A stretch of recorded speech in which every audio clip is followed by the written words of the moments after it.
demoró el sistema. Nos va la tormenta pasada porque se ha caído el cielo. Cuando hay tormenta, el internet se pone malo. Pero miren, está demorando en activar la grabación. Ahí arrancó. Bueno, empezamos hoy, 15 de marzo del año 22. Vamos a hacer la clase número 7, correspondiente a la fecha del 21/03. Estamos adelantando unos días por pedido mío, ¿no? Gracias por el aguante, chicos. Bueno, vamos a comenzar con crecimiento prostático. ¿Por qué hemos puesto crecimiento prostático? Porque es un término acuñado muy fuerte en la comunidad, ¿no? Las personas siempre hablan de que les está creciendo la próstata o te va a crecer la próstata, ¿no? No es un término médico, pero es un término muy conocido, ¿no?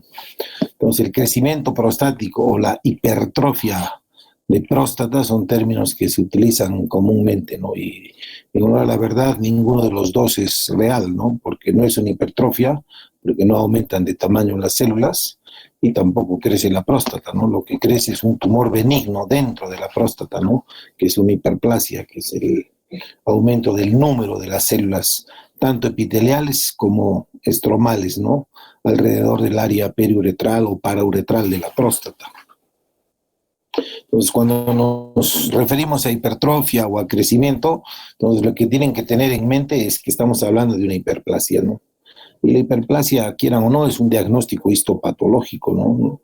Entonces, el término correcto sería un adenoma prostático, siempre y cuando tengamos, obviamente, una biopsia o sepamos que es una hiperplasia, ¿no? Entonces, la formación de nuevas glándulas epiteliales normalmente se ve solamente durante el desarrollo fetal, ¿no? Pero más adelante, a medida que el varón envejece, entre los 45 años, hay un cierto despertar, ¿no? Un desarrollo de nuevas glándulas prostáticas que da lugar a un concepto, ¿no? Que se habla de despertar por un factor inductor del estroma prostático sobre el mismo epitelio prostático, ¿no? Entonces, es la misma próstata la que estimula la hiperplasia o el aumento del número de estas células alrededor de la uretra. En la zona transicional de la misma próstata, ¿no? Los chicos que ya han rotado práctica conocen una clasificación, una zonificación de McNeil que habla, ¿no? De una zona central, una zona periférica, que es el grueso de la próstata, casi 75-80%, y una zona central, perdón, una zona transicional, que es justamente la que rodea la uretra, y es a raíz de esta que es donde empiezan a crecer estas células, ¿no? O a aumentar en número, mejor dicho.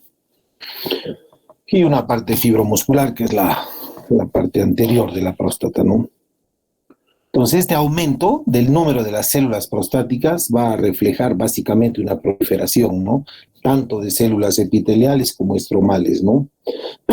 Y también se menciona o se sabe que hay cierto deterioro de la apoptosis, ¿no? Que no es otra cosa que la muerte celular programada. Y básicamente lo que hay es una combinación de ambas, ¿no? O sea, aumentan el número de células y dejan de morir las células, ¿no? Entonces, eso va a condicionar que la próstata crezca, ¿no? Se calcula en promedio que crece entre 1 a 2 gramos por año, ¿no? A partir de los 45 años. Esto ocurre básicamente de acuerdo a la edad, la dieta, la herencia y una serie de factores, ¿no? Que pueden contribuir en más o en menos a que crezca la próstata, ¿no? No a todos les crece, ¿no? No todos hacen enfermedad prostática, no todos hacen obstrucción, ¿no?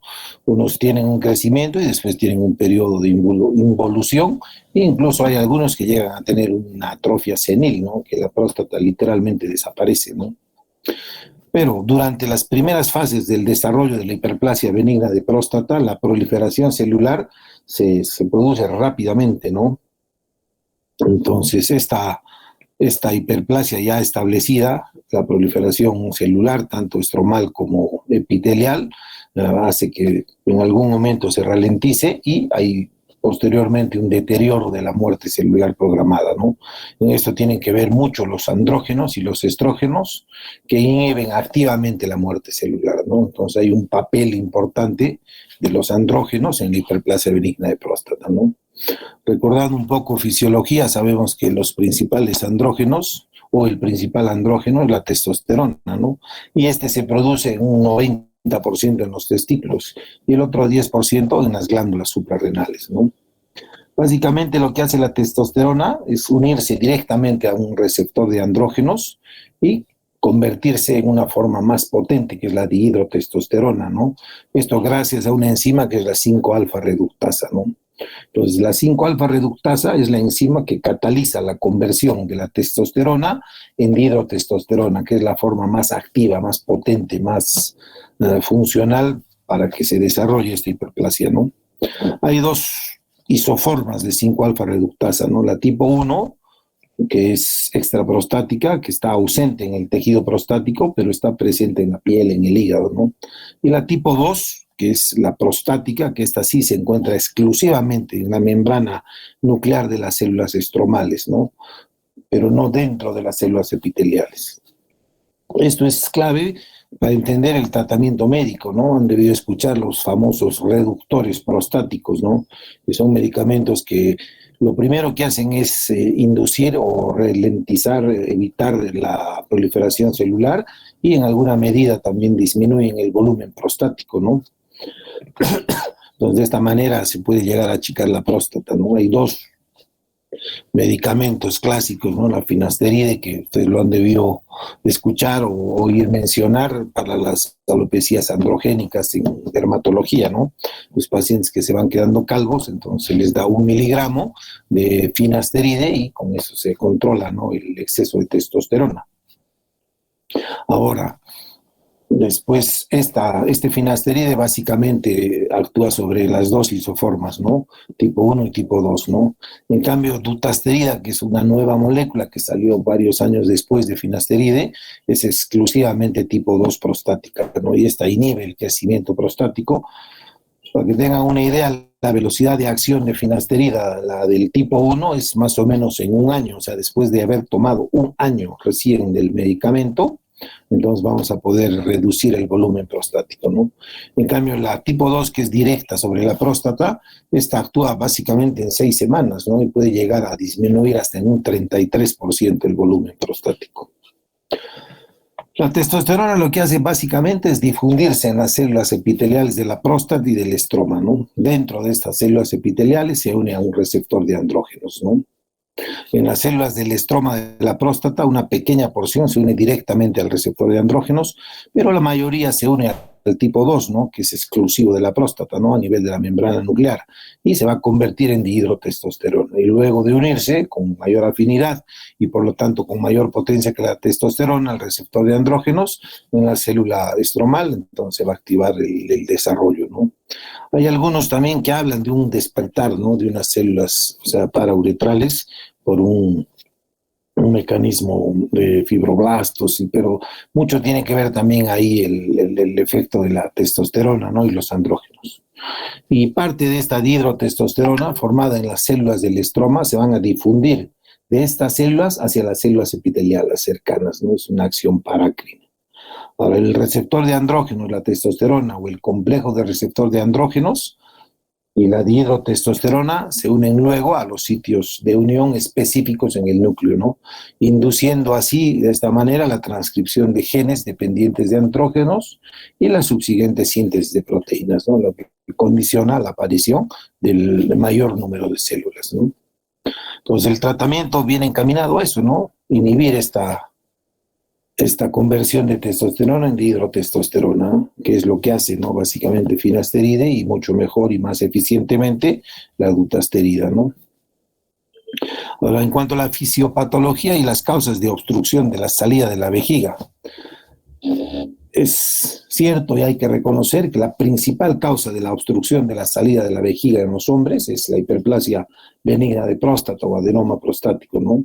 Otras causas menos frecuentes puede ser una estenosis de uretra, un cáncer de próstata, una fimosis, un cálculo que obstruya, algo que obstruya por la contractura del cuello de la vejiga, algo que obstruya por debajo de la vejiga, ¿no? Y que no deje salir la orina, ¿no? Pero de todas las que puede haber, básicamente la hiperplasia benigna de próstata es la más frecuente, ¿no? Obviamente hablando del varón, ¿no? En mujeres también puede haber obstrucción urinaria vesical, ¿no? Es menos común. las causas más frecuentes son los prolapsos del piso pélvico, ¿no? El cistocele, el rectocele o un prolapso uterino, ¿no? Lo que hace básicamente el órgano prolapsado es comprimir, ¿no?, la uretra y condicionar en alguna medida que no se produzca un vaciamiento normal de la vejiga, ¿no? La mujer también puede o tiene derecho a hacer estenosis uretrales, divertículos uretrales, todas estas cirugías antiincontinencia, ¿no? Esas mallas que vimos, ¿no? Cuando hay una hipercorrección de la movilidad de la uretra, entonces podemos condicionar una obstrucción, ¿no? O alteraciones, ¿no?, tanto en la relajación de los esfínteres, ¿no?, que mucho tiene que ver en mujeres premenopáusicas, ¿no?, a medida o en alguna medida asociadas a ovarios poliquísticos, ¿no?, o masas pélvicas, ¿no?, tumores de ovarios, cáncer uterino, tumores del cérvix, o miomas cervicales como patología benigna o cáncer de ovario que pueden comprimir o obstruir la salida de la orina, ¿no? Otra causa frecuente también de obstrucción es, como se llama, la atrofia vaginal, ¿no? En las mujeres posmenopáusicas, ¿no? Acuérdense, la elasticidad y la turgencia de la vagina hacen que en gran medida se vea facilitada la salida de la orina, ¿no? La cara anterior de la vagina aloja la uretra, entonces si la vagina se acartona, se seca, se angosta, se estrecha, entonces en gran medida va a dificultar la apertura de la uretra, ¿no? Y por ende va a haber alteración en el vaciamiento. Esa es una de las causas más comunes de obstrucción, ¿no?, en la tercera edad y sobre todo de infección, ¿no? Hay un pico importante, ¿no?, de aumento de las infecciones urinarias en la mujer y esta es justamente la vaginitis atrófica, ¿no? Y en cualquier sexo, cualquier enfermedad neurológica, ¿no?, sobre todo que se vea afectada el plexo lumbar o el plexo sacro, ¿no? Todas estas enfermedades desmielinizantes, espina bífida, esclerosis múltiple, pueden provocar en gran medida relajación del esfínter externo durante la micción, ¿no?, o disinergias del esfínter detrusor, ¿no? Al referirnos a relajación, no solamente no nos referimos a que el esfínter esté hipotónico abierto, ¿no?, sino que se puede alterar la la contracción del esfínter o en alguna medida la relajación del esfínter, ¿no? Además que pueden en alguna medida también condicionar alteraciones del vaciado propio de la vejiga, ¿no? Entonces, acuérdense, chicos, por eso más adelante vamos a ver lo que es prostatismo, ¿no? Hablamos de suma de signos y síntomas que produce la obstrucción de la próstata, ¿no?, sobre la salida de la vejiga. Y se acuña mucho el término del LUTS, ¿no?, que son los síntomas del tracto urinario inferior en inglés, que es básicamente una causa también de patología obstructiva infravesical, pero que esta puede ser no solo del varón, sino también de la mujer, ¿no? Ahora, hay un componente dinámico y un componente estático en la hiperplasia benigna de próstata. El componente dinámico es básicamente la contracción del músculo liso, ¿no? Mediado por un adrenoreceptor prostático, ¿no? La próstata es como si estuviese el puño de la mano contraída, ¿no? Entonces, ¿qué va a hacer la próstata cuando uno orina? Se va a relajar y va a permitir la apertura uretral, ¿no? Y en gran medida esto está mediado obviamente por receptores, pero comandado por la presión vesical, ¿no?, que es la que va a iniciar la apertura del cuello de la vejiga o el esfínter interno y por ende la relajación del esfínter externo, ¿no? El músculo liso representa el 74% de la densidad del área en la hiperplasia prostática benigna, ¿no?, o de la hiperplasia de la próstata. Ahora, y esta se va a contraer tras la administración de agonistas adrenérgicos, ¿no? Este efecto es el fundamento del tratamiento de los bloqueantes alfa-adrenérgicos, ¿no? Acuérdense, la tansulosina, que es una droga muy utilizada para mejorar los síntomas del tracto urinario inferior, lo que hacen básicamente es relajar la musculatura prostática, produciendo apertura uretral y de esa manera mejorar el vaciado de la vejiga, ¿no? Y el componente estático básicamente está mediado por el incremento del volumen de la enfermedad prostática benigna, ¿no? O sea, una cosa es que la próstata esté contracturada y no pueda abrirse por estos mecanismos adrenérgicos, perdón, y otra es que el mismo crecimiento de la próstata dentro de la glándula prostática haga que se vea disminuida la luz uretral y la apertura uretral, ¿no? Rápidamente para entender, ¿no? Imagínense la próstata, que es una palta, ¿no? Pues la palta tiene la cáscara, tiene la pulpa verde que comemos y la pepa, ¿no? Entonces la próstata vendría a ser la cáscara, vendría a ser la cápsula prostática o la cápsula anatómica. La pulpa verde que comemos vendría a ser el estroma, lleno de células epiteliales y glandulares, y la pepa vendría a ser el adenoma, ¿no? El crecimiento de estas células parauretrales, ¿no? Esta hiperplasia. Entonces lo que hace básicamente es crecer la pepa, ¿no? La pepa crece tanto en la palta que comprime la pulpa verde. Él comprime el estroma de la próstata contra la cápsula prostática o contra la cáscara, ¿no? Entonces, uno lo que se va a encontrar es como una palta grande, pura pepa, ¿no? Y todo el estroma comprimido contra la cáscara, ¿no? Contra la cápsula. La compresión del estroma, de la pulpa verde, por la pepa contra la cáscara, genera una cápsula quirúrgica, que esa no existe, ¿no? Solamente se la ve o se le encuentra cuando la próstata o el adenoma ha crecido, ¿no? Es el plano de clivaje justamente para la mayoría de las técnicas quirúrgicas cuando uno quiere nuclear o sacar el adenoma, ¿no? Un poco para adelantarnos en qué consiste la cirugía entonces de hiperplasia benigna de próstata, no sacarle la próstata, sino sacar la pepa, la pulpa comprimida. Entonces uno lo que hace es abrir la palta y sacar toda la pepa y toda la pulpa comprimida, ¿no? De esta manera que la próstata queda hueca, queda solamente cápsula o solamente cáscara, y la contracción de la cápsula va a generar un nuevo conducto, ¿no? No se olviden de estos componentes, ¿no? Dinámicos y estáticos. Ahora, la obstrucción va a generar una descompensación del músculo de la vejiga, producto de la obstrucción. Porque ¿qué hace la vejiga cuando se encuentra con una obstrucción? Aumenta su presión de vaciado, ¿no? Es como si ustedes pisaran una manguera y no va a pasar el agua, ¿no? Entonces, ¿qué tienes que hacer? Abrir más la pila o aumentar la presión del agua para que pase el agua, ¿no? O levantar el pie para que pase el agua por la manguera. Pues la vejiga igual, ¿no? Al comienzo lo que va a hacer es tratar de compensar, ¿no? Entonces, para equilibrar la creciente resistencia de la salida de la orina, la musculatura de la vejiga se va a hipertrofiar, ¿no? Acá sí es una verdadera hipertrofia, ¿no? Pues la pared vesical se va a engrosar. Acuérdense, el músculo de la vejiga, que es el detrusor, puede llegar a duplicarse, triplicarse, hasta cuadruplicarse, ¿no? Entonces, cuanto más grande o más gruesa es la pared vesical, entonces sabemos que está en una etapa de compensación, de hipertrofia. ¿Por qué? Porque requiere mayor esfuerzo para vencer la resistencia que le ofrece la próstata para poder sacar la orina, ¿no? Y esto hace en alguna medida que sea el vaciado completo de la vejiga, ¿no?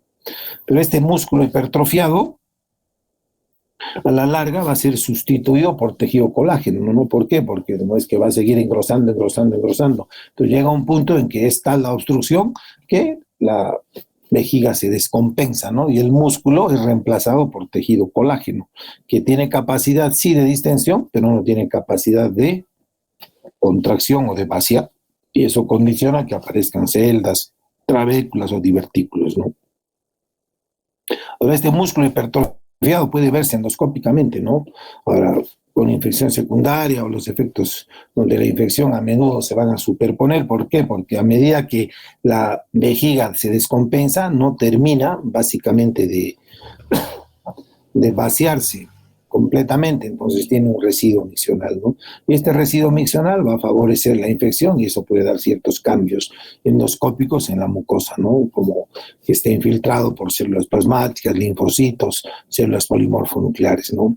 Y ni qué decir, o sea, la endoscopía lo que va a mostrar es básicamente trabeculaciones en la pared de la vejiga, celdas y divertículos, ¿no? Esta es una vejiga normal, por ejemplo, o sea, donde la mucosa es lisa, es muy similar al fondo de ojo, cuando uno hace una endoscopía. Y por ecografía se puede ver, ¿no?, que hay un engrosamiento de la pared, ¿no? La pared vesical normal en general está en 3, 4 milímetros, ¿no? Entonces, cuando ya empieza a subir al doble o el triple o el cuádruple, ya hablamos de una vejiga no solamente mucho más gruesa, ¿no?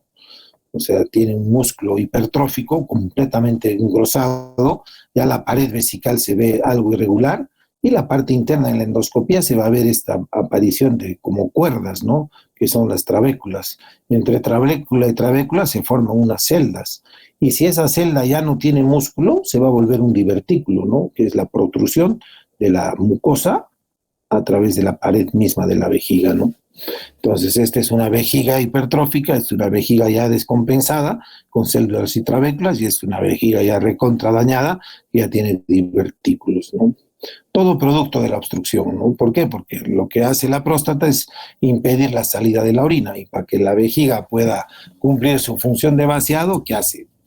Empieza a luchar contra la próstata, ¿no? Por eso se conoce también como vejiga de esfuerzo o vejiga de lucha. Ahora, en la etapa de descompensación, el poder compensador de la musculatura de la vejiga varía mucho, ¿no? Un paciente con agrandamiento prostático puede tener solo síntomas leves. ¿Por qué? Porque la vejiga es competente, ¿no? Sin embargo, una gran glándula prostática obstructiva que puede palparse por vía rectal o verse agrandada por cistoscopía, entonces puede en algún momento, o sea, condicionar una tremenda obstrucción, ¿no? No es la regla, ¿no? Hay próstatas pequeñitas también que son tremendamente obstructivas, ¿no? Tiene que ver mucho el elemento adrenérgico. En estos casos son próstatas de alto tono que contraen mucho la próstata y no permite abrir, ¿no? En cambio, en las próstatas grandes, el efecto estático del crecimiento es el que produce la obstrucción, ¿no? Entonces, muchos pueden llegar a sufrir una retención aguda, ¿no? Y sin embargo, pueden tener una glándula de tamaño normal o a la palpación, o parecer una obstrucción leve, sintomática, pero lo que hay es un efecto adrenérgico importante, ¿no? Ahora, ante una obstrucción progresiva de la salida de la orina, posiblemente agravada por una infección de la próstata, por edema o por alcohol, ¿no? El alcohol, acuérdense, aumenta el tono adrenérgico, justamente hace el efecto inverso a la medicación con bloqueantes alfa-adrenérgicos, ¿no? La mayoría la mayoría de los pacientes que acude a un servicio de emergencia por retención aguda de orina tiene antecedentes de haber estado echándose sus cañas por ahí, ¿no? Y no necesariamente hasta emborracharse, ¿no? Sino que el alcohol justamente tiene el efecto inverso, ¿no? El alcohol lo que hace es contraer la próstata, ¿no? Y en alguna medida atonizar la vejiga. Entonces le quita fuerza al vaciado y aumenta la resistencia, ¿no? Al igual que la infección o la congestión misma de la próstata, ¿no? Va en alguna medida a descompensar más el detrusor, ¿no? Lo que va a dar como resultado la presencia de una gran retención de orina o una gran cantidad de orina, ¿no? Ahora, la progresión de la atrofia hidronefrótica, ¿no? Esto ya es un poco uropatía obstructiva, ¿no? O sea, los primeros cambios en el desarrollo de la hidronefrosis se van a observar básicamente en los cálices, en la parte alta del riñón, ¿no? El final de un cáliz normal, en general, es cóncavo, es como una copita de champán, debido a la papila que se proyecta en él, ¿no? Con el aumento de la presión intrapiélica, los infundíbulos se van a ir volviendo romos y redondeados, ¿no? La persistencia de un aumento de la presión intrapiélica, la papila se aplana y luego se vuelve convexa, ¿no? En forma de palmo, como resultado de la compresión aumentada por la atrofia isquémica, ¿no? De una foto. Acá es más sencillo explicarles, ¿no? O sea, si la presión de la vejiga aumenta porque no puede vaciar su contenido, entonces normalmente con 20, 40 centímetros de agua, la vejiga ya está con un incremento importante de su presión, y eso va a desencadenar un reflejo de micción, ¿no? Deseo de orinar. Independiente muchas veces de la cantidad, ¿no? Pero a mayor volumen de orina, entonces la vejiga tiene la capacidad de acomodar, ¿no? Es complaciente con la orina. Y eso lo maneja tratando de mantener la presión intravesical entre 20 y 40 centímetros de agua, ¿no? Pero si esta presión aumenta, entonces va a superar la presión de filtración glomerular. Por ende, la orina no va a poder bajar. ¿Por qué? Porque la vejiga está tan llena que la orina no baja, ¿no? Entonces, ¿qué pasa? La orina se estanca, se queda dentro del riñón. Los primeros cambios, como dijimos, se van a ver en los cálices. ¿Por qué? Porque hay un aumento de la presión de la pelvis renal. ¿Por qué? Porque esta quiere bajar la orina, pero no puede porque se encuentra con una vejiga llena, ¿no? Y ahí vienen los cambios hidronefróticos, ¿no? La dilatación intrínseca del riñón y posteriormente la dilatación de los uréteres, ¿no? Y a medida que se hace más crónica y más prolongada la retención, entonces esta presión vesical está tan aumentada que va a superar la presión de filtración glomerular y el riñón va a dejar de funcionar, ¿no?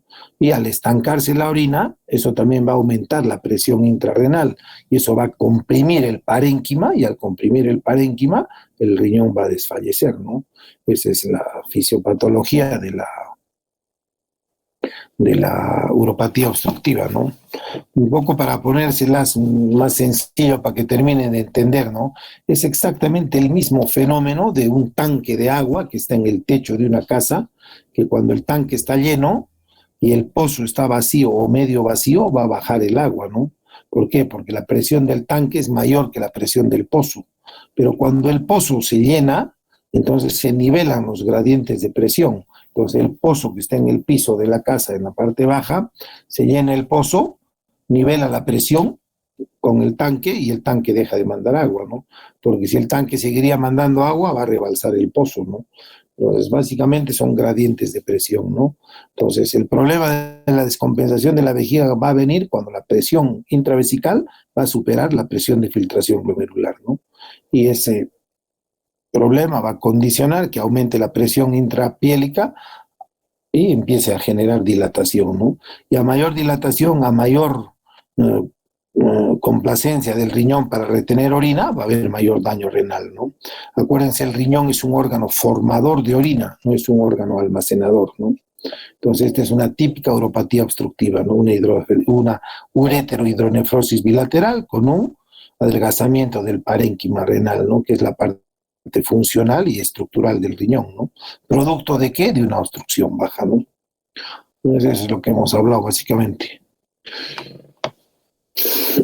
Para terminar de entender, ¿no? La vejiga, como el corazón, es un órgano muscular hueco que recibe líquido y lo expulsa con fuerza. Y al igual que el corazón, reacciona a una carga de trabajo creciente, pasando por sucesivas fases de compensación y finalmente de descompensación, ¿no? Un paciente hipertenso, entonces, ¿qué pasa? Aumenta la resistencia periférica para la circulación en las arterias y el corazón, ¿qué hace? Tiene que latir no solamente más rápido, sino más fuerte, ¿no? Y eso va a generar una verdadera hipertrofia del músculo cardíaco, que es la que va a compensar en gran medida el aumento de la presión arterial, ¿no? Y si esta sigue, llega un momento en que el corazón va a ir dilatándose y van a ir fallando no solamente sus válvulas, sino su capacidad contráctil, ¿no? Condicionando una insuficiencia cardíaca, ¿no? Normalmente la contracción del detrusor en presencia de orina abre el cuello de la vejiga, ¿no? Y expulsa la orina, ¿no? La presión intravesical en este caso varía entre 20 y 40, que es lo que dijimos, ¿no? Esto es lo mismo. Ahora, las consecuencias fisiopatológicas de la obstrucción urinaria, ¿no? Esto va a traer una consecuencia, ¿no? La obstrucción de la salida de la vejiga va a provocar lo que dijimos, este engrosamiento de la pared, ¿no? Microscópicamente las células de músculo liso se agrandan, se hipertrofian y hay un aumento también de tejido conectivo, ¿no? Tanto colágeno como elastina entre estos haces del músculo liso, ¿no? En algunos casos esto puede llevar a un cumplimiento deficiente en el desarrollo de presiones vesicales e intrarrenales elevadas, ¿no? Y se va a desarrollar la hidronefrosis progresiva con deterioro de la función renal e incluso con insuficiencia renal, ¿no? La típica uropatía obstructiva. Esto ya fue explicado con mucho detalle en 1786 por John Hunter, ¿no? Un cirujano inglés que señaló la enfermedad de la vejiga que surge solo de la obstrucción en un aumento de la irritabilidad y sus consecuencias, por las cuales admite poca distensión, se vuelve rápida en su acción y grueso y fuerte en sus mantos. Es una manera simple pero clara de explicar, ¿no? Los síntomas y los problemas que va a acarrear una obstrucción en la vejiga, ¿no? ¿Alguna pregunta, chicos?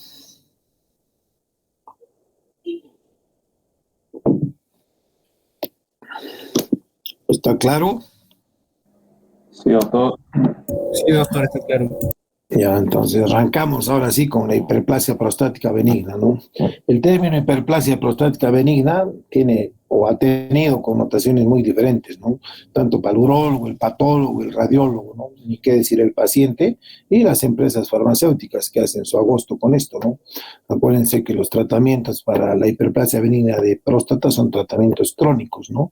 Al igual que la diabetes, al igual que la hipertensión arterial, ¿no? Entonces son pacientes que van a ser cautivos por el largo de su vida incluso, ¿no? Entonces, todo esto ha tenido significados y definiciones diversas, ¿no? Y a menudo confusas. Sin embargo, es importante que la terminología sea clara, ¿no? Correctamente hablando, la hiperplasia benigna de próstata es un diagnóstico microscópico, ¿no? O patológico, ¿no? Caracterizado por la proliferación celular de los elementos estromales y epiteliales de la próstata, ¿no?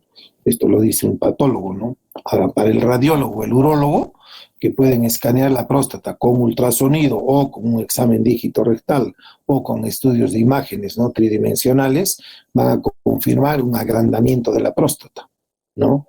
Pero esto debería describirse como agrandamiento prostático benigno o crecimiento prostático benigno, ¿no? Pero siempre nos referimos a hiperplasia, ¿no? Porque sabemos que ese agrandamiento prostático se debe a una hiperplasia, ¿no? Y para el urodinamista, que es un urólogo o un tecnólogo médico especializado en urodinamia, la urodinamia vimos en la clase de incontinencia, ¿no? Es un estudio funcional, ¿no? Que mide la actividad del músculo de la vejiga, la presión vesical, las presiones de los esfínteres, las aperturas de cierre, y las presiones de apertura y cierre de los esfínteres y la uretra. Entonces, para estos urodinamistas, el sello distintivo de la elevación sincrónica de la presión miccional y un flujo urinario bajo debe describirse como obstrucción de la salida de la vejiga, ¿no? Entonces, ese incremento de presión miccional y esa disminución del flujo de la orina se va a traducir en un examen que se conoce como flujometría, ¿no? ¿Qué signos y síntomas podemos encontrar en un paciente con hiperplasia benigna prostática, ¿no? Todas las pautas coinciden en que se debe tomar una historia clínica y realizar un examen físico completo, ¿no? Incluido el examen dígito rectal, ¿no? Los alumnos de práctica de los dos grupos que todavía estamos trabajando, les cuento siempre lo que mi jefe decía, ¿no? Cualquier varón en edad de tener signos y síntomas prostáticos, o sea, tiene que ser chequeado completamente, ¿no? Y no se le puede no hacer un tacto rectal para saber cómo está su próstata, ¿no? Él siempre decía, hay dos condiciones en las cuales solamente el urólogo no le hace tacto a su paciente, ¿no? En edad y con signos y síntomas prostáticos, ¿no? De merecer un examen completo. Las dos razones eran una, que el urólogo no tenga manos o que el paciente no tenga culo, ¿no? Eso era claro de que tenías que hacerle a todos, ¿no? Ahora, la gravedad de los síntomas urinarios debe evaluarse formalmente mediante un cuestionario, ¿no? El IPSS, que es el Índice Internacional de Signos y Síntomas Prostáticos. Eso es recontra útil, pero crean o no, lo usamos muy poco por el tiempo que conlleva, ¿no? Y el cuestionario está dirigido en general para gente con capacidad lectora, ¿no? De comprensión. Muchos de los pacientes que manejamos, por ejemplo, en los hospitales públicos, no tienen una capacidad lectora muy buena, ¿no? Entonces se hacen un lío, ¿no? Ahora, se puede ayudar, ¿no? O sea, uno hacerle el cuestionario, no que lo llene solo, pero en general lleva mucho tiempo y es un problema, ¿no? Pero en un inicio hacerlo les va a dar bastante información y sobre todo una puntuación que te va a hacer saber cuán mal está el paciente, ¿no? Y te va a servir también después de establecer un tratamiento médico o quirúrgico, la respuesta al tratamiento, ¿no? Ahora, incluye una medida de la molestia causada por los síntomas del paciente, ¿no? Es decir, el grado en que los síntomas son preocupantes o afectan la calidad de vida, ¿no? Eso se refiere al IPSS, ¿no? Acá está el cuestionario. ¿Dónde está el cuestionario? Este es el IPSS, ¿no? Básicamente son 7 preguntas. Y la última pregunta, lo que ve básicamente es la calidad de vida, ¿no? Que consiste en cuán satisfecho se encuentra usted, señor, cómo está orinando, ¿no? De 1 a 7, ¿no? 7 es recontra satisfecho y menos de 7, el paciente que está orinando un desastre, ¿no? Entonces, lo otro es, bueno, vamos a verlo en su momento. Entonces, básicamente lo que va a buscar es la suma de signos y síntomas que le produce la próstata en un tiempo determinado y la pregunta última de la calidad miccional, ¿no? si se siente o no cómodo, ¿no? Ahora, durante los 90 se demostró que los síntomas clásicos prostáticos de aumento de la frecuencia miccional, urgencia, nicturia, intermitencia o vacilación, flujo deficiente, flujo intermitente, goteo terminal, que tradicionalmente indican presencia de obstrucción de la salida de la vejiga debido a la hipertrofia, tiene poca relación con el tamaño de la próstata, con la tasa de flujo o el volumen residual, o de hecho, evidencia urodinámica de la obstrucción de la salida de la vejiga, ¿no? Entonces esto es importante porque no es solamente la próstata la que puede o no dar estos signos y síntomas, ¿no? Por eso hombres y mujeres ancianos de la misma edad pueden tener puntuaciones similares, ¿no? A pesar de que las mujeres sabemos que no tienen próstata, ¿no? Y es bastante rara, vimos las causas de obstrucción, pero no son muy comunes, ¿no? Entonces, estos síntomas que van a estar presentes en la hiperplasia benigna de próstata, hay que parar siempre las orejas, no pueden ser exclusivos de esta, ¿no? Pueden ser síntomas neurológicos, pueden ser síntomas, ¿cómo se llama?, provocados por otro tipo de patologías, incluso por una prostatitis o por un cáncer de próstata, ¿no?, que van a asimilar o simular estos signos y síntomas y pueden prestarse a confusión, ¿no?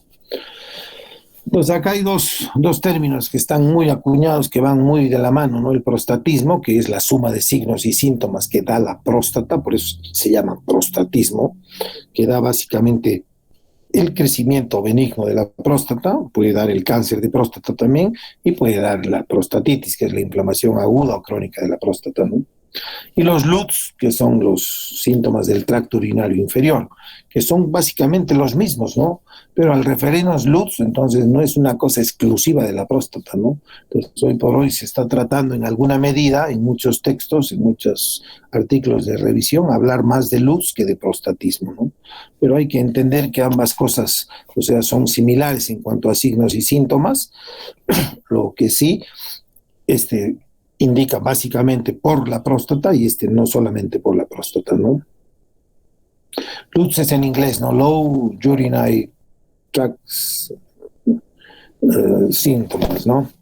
Ahora, el prostatismo, ¿cómo se llama? Tiene básicamente dos componentes, ¿no? Un componente obstructivo y un componente irritativo, ¿no?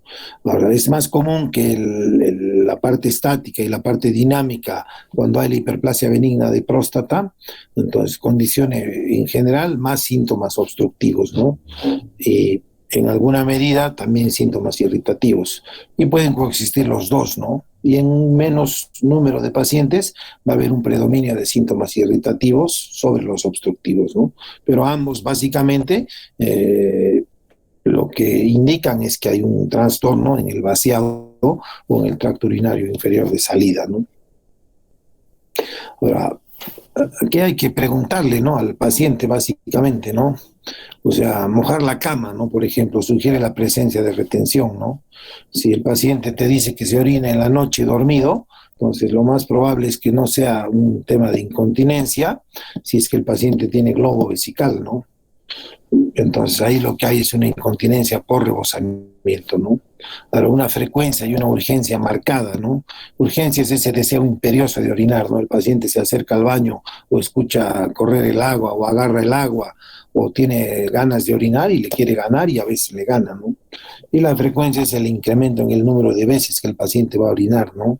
Muchas veces estas se acompañan o no de dolor o de malestar, ¿no?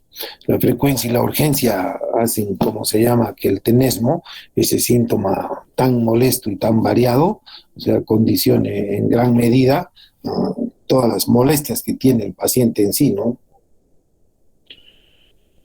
Ahora, otros síntomas, o sea, que se pueden encontrar en el paciente,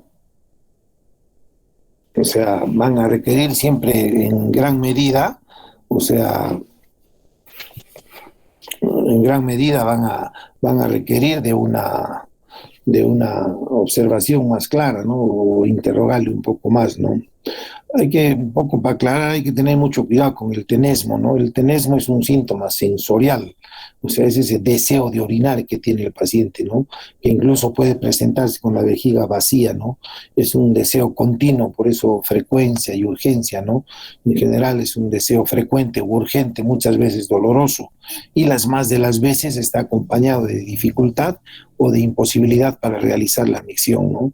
La dificultad del paciente la traduce básicamente como molestias, o sea, de que orina delgado, no tiene fuerza el chorro, gotea, y la imposibilidad de realizar la micción es que, o sea, es la estranguria, ¿no? El paciente saca el pene para orinar y puja, puja, hace sobreesfuerzo y nota que no sale, ¿no? Y si logra orinar va a sentir que no se alivia, ¿no? Su deseo miccional, ¿no? A pesar que ha orinado, ¿no? ¿Por qué? Porque está manejando residuos, ¿no? Esa es la famosa sensación de vaciamiento incompleto, ¿no? Y también tiene que ver mucho la nicturia, ¿no? Que el paciente en general, o sea, se levanta varias veces a orinar, ¿no? ¿Por qué? Porque no logra vaciar completamente la vejiga, ¿no? O sea, está manejando residuos importantes y el paciente orina y como no bota todo, al poco tiempo se acuesta y le vuelve a dar ganas de orinar, ¿no? Entonces, todos estos síntomas, ¿no? De incontinencia por rebosamiento, frecuencia, urgencia, intermitencia, sensación de vaciamiento incompleto, estranguria, goteo miccional, disminución de la fuerza y el calibre del chorro, todo eso se puede concentrar en un concepto que es el tenesmo, ¿no? Siempre decimos, ¿no? ¿De qué es el tenesmo? Orino y es lo mismo, ¿no? O sea, siempre tienen lo mismo, ¿no? Mesmo, como para que haga rima con tenesmo, ¿no? Pero es una manera de acordarse, ¿no? Y eso va a condicionar todos esos síntomas, ¿no? Ahora, muchas veces tienen otros síntomas, ¿no? Como una hematuria macroscópica, ¿no? Sobre todo en próstatas grandes, obstructivas, en que el paciente puja, hace fuerza para orinar, y en alguna medida estos pacientes llegan a hacer una congestión prostática, ¿no? Incluso se habla de varices prostáticas, ¿no? Las venas están tan congestivas por el sobreesfuerzo que hace el paciente para orinar, que hace que revienten estas y el paciente tenga una hematuria macroscópica franca, ¿no? Que es muchas veces indicación absoluta de cirugía, ¿no? La hematuria recurrente y macroscópica hace que el paciente tenga que ser operado, ¿no? Para dolor de espalda y síntomas neurológicos como ciática, debilidad de extremidades inferiores, hormigueo, o sea, rara vez los LUTS, o sea, pueden deberse a esta enfermedad, ¿no? Entonces, cuando encontremos este tipo de síntomas, hay que pensar un poco más en cáncer de próstata, ¿no? Ahora, ¿qué pruebas de diagnóstico vamos a realizar con los pacientes que tienen LUTS, ¿no? O prostatismo, como quieran llamarlo? Básicamente, bueno, como todo, ¿no? Una buena historia clínica y un examen médico, obviamente incluido el examen dígito rectal. Todo recomienda la evaluación de la gravedad de los síntomas mediante el cuestionario famoso, ¿no? El IPSS, que es la suma de signos y síntomas ligada a la próstata, ¿no? Es el índice, en español es el índice de signos y síntomas prostáticos, ¿no? Y además sabemos, ¿no?, cuán molesto para ese paciente es el orinar o no, ¿no? Ahora, existe una variación considerable entre las guías en términos de pruebas diagnósticas recomendadas, ¿no? Ahora, las pautas en general de alta calidad o la mayoría de las guías americanas o las guías de la Confederación Americana de Urología o la Europea de Urología coinciden en que no puede faltar un análisis de orina porque acuérdense, la obstrucción condiciona infección, ¿no? Entonces, un diario miccional, que básicamente es una tabla que va a medir la frecuencia y los volúmenes de orina, ¿no? Y la medición de una creatinina o una función renal completa, ¿no? Una urea, creatinina, un nitrógeno ureico, ¿no? Este diario miccional lo que hace básicamente es anotar, ¿no?, el paciente cuántas veces orina en el día, cuántas veces orina en la noche y qué cantidad orina, ¿no? Si uno quiere hacerlo más completo, puede también anotar en parte de la hoja o a un lado de las anotaciones la cantidad de líquido que ha tomado, ¿no? Se debe considerar, sí, el PSA total, solamente PSA total, la ecografía transrectal prostática. Ojo, acá hablamos de ecografía transrectal prostática, no de la ecografía convencional que se hace con vejiga llena para a través por encima del borde superior del pubis, ¿no? Es la convencional, ¿no? Si queremos ver bien la próstata, lo indicado es una ecografía transrectal, ¿no? Un poco para entender la diferencia, ¿no? Cuando uno hace una ecografía suprapúbica convencional, entonces uno utiliza a la vejiga como lupa para ver la próstata en el fondo, ¿no? Tanto en un corte lateral como un corte transversal. Tiende a magnificar el volumen prostático, por cierto. Y más o menos la imagen es como si ustedes estuvieran en un edificio, en el piso 20, y miran las casas abajo, ¿no? Entonces, esa imagen tienes. O sea, lo que vas a ver básicamente son los techos de las casas, ¿no? Con una ecografía convencional. En cambio, cuando haces una ecografía transrectal, es como si tú de ese piso 20 bajaras y das vueltas alrededor de la casa, te subes al techo, entras a la casa, entonces vas a tener una visión completa de la próstata, ¿no? Y te va a permitir zonificar la próstata, ¿no? En cambio, en la convencional solamente ves el techo, no ves nada, ¿no? Entonces es bastante poco rendidora y sobre todo magnifica el volumen prostático, ¿no? Entonces las más de las veces te engañan, ¿no? Y descartar cáncer por ecografía convencional es prácticamente imposible, ¿no? En cambio, por ecografía transrectal, lo que más y mejor vamos a ver es la zona periférica y central, que es el asiento principal del cáncer de la próstata, ¿no? Además, algo que no debe faltar, aparte de PSA y ecografía, es evaluar el volumen residual, ¿no?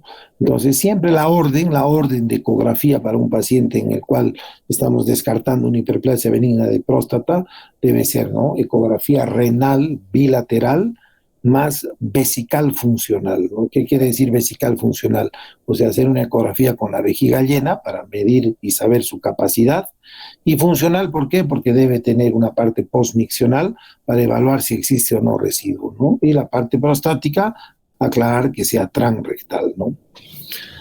Y la flujometría, que es ideal, que mucho no hacemos también, pero es ideal, ¿no? La flujometría lo que mide es la cantidad de orina a través del tiempo, ¿no? Es simple la prueba, orinan en un sensor, es una balancita pequeña y una jarrita de plástico, y al paciente se le pida que orine, ¿no? Entonces el paciente orina y lo que va a medir es la velocidad, o sea, del flujo y la cantidad de orina, ¿no? Y nos va a sacar una curva, ¿no? Para saber si es o no obstructivo el flujo.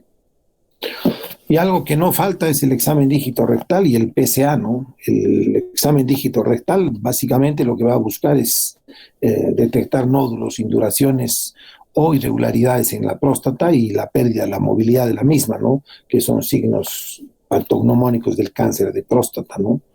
Ahora también nos puede proporcionar el tamaño de la próstata, pero básicamente el volumen prostático es útil para el urólogo para saber si va a indicar una cirugía endoscópica, una láser o una abierta, ¿no? Entonces, básicamente el volumen prostático sirve para eso.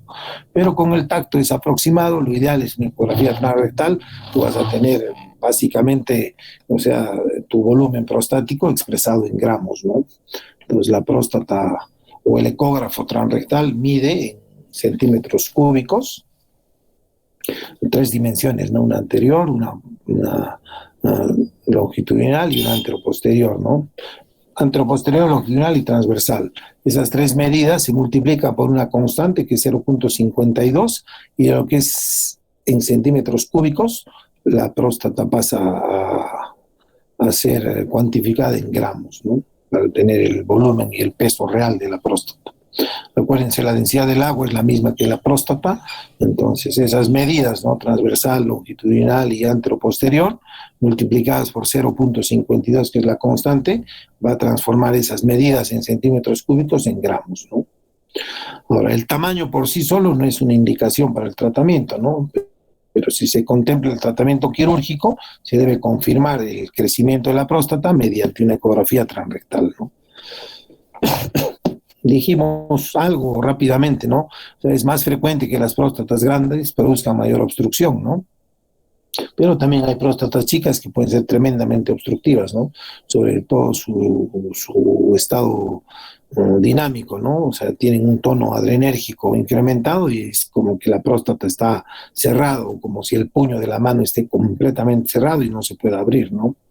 Pero entonces ahí es clave tener el volumen prostático Y no solo confiarse en el examen dígito rectal, ¿no? Sino básicamente tiene que ser contemplado o comparado con una ecografía transrectal para tener un volumen real en gramos de la próstata, ¿no? En general, próstatas de menos de 40 gramos se operan por vía endoscópica, láser, resección salina, bipolar, monopolar, RTU, y próstatas por encima de 40 pueden ir a cirugía abierta o, dependiendo también de la experiencia del cirujano, si quiere la hace endoscópica, ¿no? Ahora, el uso del PSA, ¿no? Sabemos que el PSA es un marcador tumoral para cáncer de próstata, ¿no? Es específico de un órgano, pero no es específico de una enfermedad, ¿no? El PSA es una proteína que forma la próstata. Entonces, habitualmente se considera como normal valores por debajo de 4 nanogramos por mililitro, ¿no? Aunque no hay un punto de corte específico para el PSA, ¿no? O sea, va a variar el PSA de acuerdo a la edad, de acuerdo al volumen prostático también, ¿no? Existen tablas, ¿no? Que varía un poco ese margen de 4, que es el tope. El valor normal es de 0 a 4, acuérdense, ¿no? Pero hay muchos cánceres de próstata que pueden, como se llama, cursar con un PSA normal, ¿no? Hasta un 25% de los cánceres de próstata tienen PSAs menor a 4, ¿no? Entonces, un valor alto también de PSA muchas veces no puede significar un cáncer de próstata, ¿no? Entonces, de ahí que el PSA no sirve para screening, ¿no? Para despistaje de cáncer de próstata. O sea, solo no va a servir, ¿no? El PSA va a servir siempre y cuando lo unamos a un tacto rectal y sobre todo a una ecografía transrectal, ¿no? El valor predictivo para cáncer de próstata con PSA solo, con tacto solo o ecografía transrectal sola están en menos del 50-60%, ¿no? Yo diría PSA y tacto, menos del 50%, y ecografía transrectal en un radiólogo experto, 60%. Pero las tres cosas juntas tienen un valor predictivo del 99% para cáncer de próstata. Entonces, si uno quiere hacer, como se llama, verdaderamente un despistaje de cáncer de próstata, tiene que hacer las tres cosas, ¿no? Primero el PSA, luego el tacto y la ecografía transrectal. Ahí recién vamos a saber, ¿no? Fíjense, PSAs de 0 a 0,5 hay hasta 6.6% de posibilidad de cáncer de próstata. PSAs con 0,6 a 1, 10%. PSAs con 3.1 a 4, que es el límite máximo, hasta un 26.9%, altísimo, ¿no? Entonces, acuérdense del PSA total, siempre solamente pidan PSA total, su valor normal va a ser de 0 a 4, puede variar de acuerdo a edad y volumen prostático. ¿Y qué pasa con los PSAs que están entre 4 y 10, ¿no? Sabemos que más de 10 de PSA nos va a condicionar ya a que el paciente sea biopsiado, ¿no? Porque algo hay, ¿no? Pero el que tiene entre 4 y 10, ese se considera PSA problema, porque no está muy alto, pero tampoco está normal, porque está en el grupo de 4 a 10. Entonces, el que tiene PSA problema es el paciente candidato a repetirle un PSA total y un PSA libre, ¿no? Nunca pidan PSA libre, solo menos, ¿no? Pero nunca pidan a un paciente por primera vez PSA total y PSA libre, ¿no? Están incurriendo en costos, ¿no? Que van a elevar de sobremanera la economía del paciente, ¿no? Solo si su PSA está entre 4 y 10, que es el PSA problema, pídanle PSA libre, ¿no? El PSA libre no es otra cosa que la fracción libre circulante del PSA total, ¿no? Entonces, hay líneas de corte, ¿no? De acuerdo a la cantidad de PSA libre, podemos hacer un porcentaje de PSA, un PSA activado, que son básicamente ecuaciones matemáticas con líneas de corte que nos indican qué pacientes van a ir a biopsia y qué pacientes no, ¿no? Entonces, el porcentaje de PSA, el PSA activado y el PSA libre, ¿no? Lo que van a hacer básicamente es dirigir a algunos pacientes a biopsia para no hacer más de las biopsias necesarias, ¿no? Y la velocidad del PSA es una cosa importante, ¿no? El PSA es una proteína que se modifica muy, muy poco a través del tiempo, ¿no? Entonces, se debe hacer solamente una vez al año, ¿no? El PSA a partir de los 40, 45 años, si hay antecedentes de cáncer de próstata, a los 40 años, ¿no? Algunos hacen de 45 a 50, pero si hay cáncer de próstata, desde los 40 años, ¿no? Entonces, la velocidad del PSA nos indica el aumento o el incremento del PSA a través del tiempo, ¿no? Entonces, pónganse, si un PSA de un señor de 50 años era de 2, y le hacemos un PSA a los 53 años, y este PSA está en 4.5, entonces hay un incremento de más del 50, del 100%, ¿no? Entonces, cualquier incremento anual por encima del 50% del PSA te debe parar un poco las orejas, ¿no? Esa podría ser una indicación de un PSA libre para ver su porcentaje de PSA y su PSA activado, ¿no? Pero acuérdense, el uso real del PSA es para ver la evolución y el pronóstico de un paciente con cáncer de próstata que está siendo sometido a algún tratamiento, ¿no? Ahí sí, la más mínima elevación del PSA, ¿no? Va a indicar recurrencia o que hay enfermedad recidivante, ¿no? Póngase un paciente al cual se le ha sacado la próstata, ¿no? Por cáncer temprano o cáncer localizado de próstata. Entonces, ese paciente ya no tiene próstata, ya no tiene ganglios, ya no tiene vesículas seminales, se ha hecho una cirugía radical por cáncer, su PSA básicamente está en cero, ¿no? Va a salir 0,001, 0,002, 0,1. Entonces, claro, no hay próstata, ¿de dónde va el PSA? No, le puede salir cero, ¿no?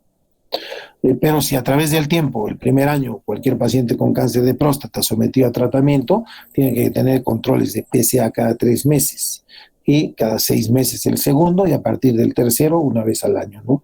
Entonces, pero si en esos periodos de tiempo vemos que hay una elevación del PSA poco significativa, ¿verdad? Pónganse que tenía 0,5 y resulta que aparece al tercer o al sexto mes 0,6, 0,7.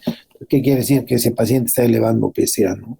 Y si está elevando PSA es que hay alguna célula prostática por ahí, probablemente un ganglio o una metástasis que va a hacer cualquier momento de eclosión, ¿no?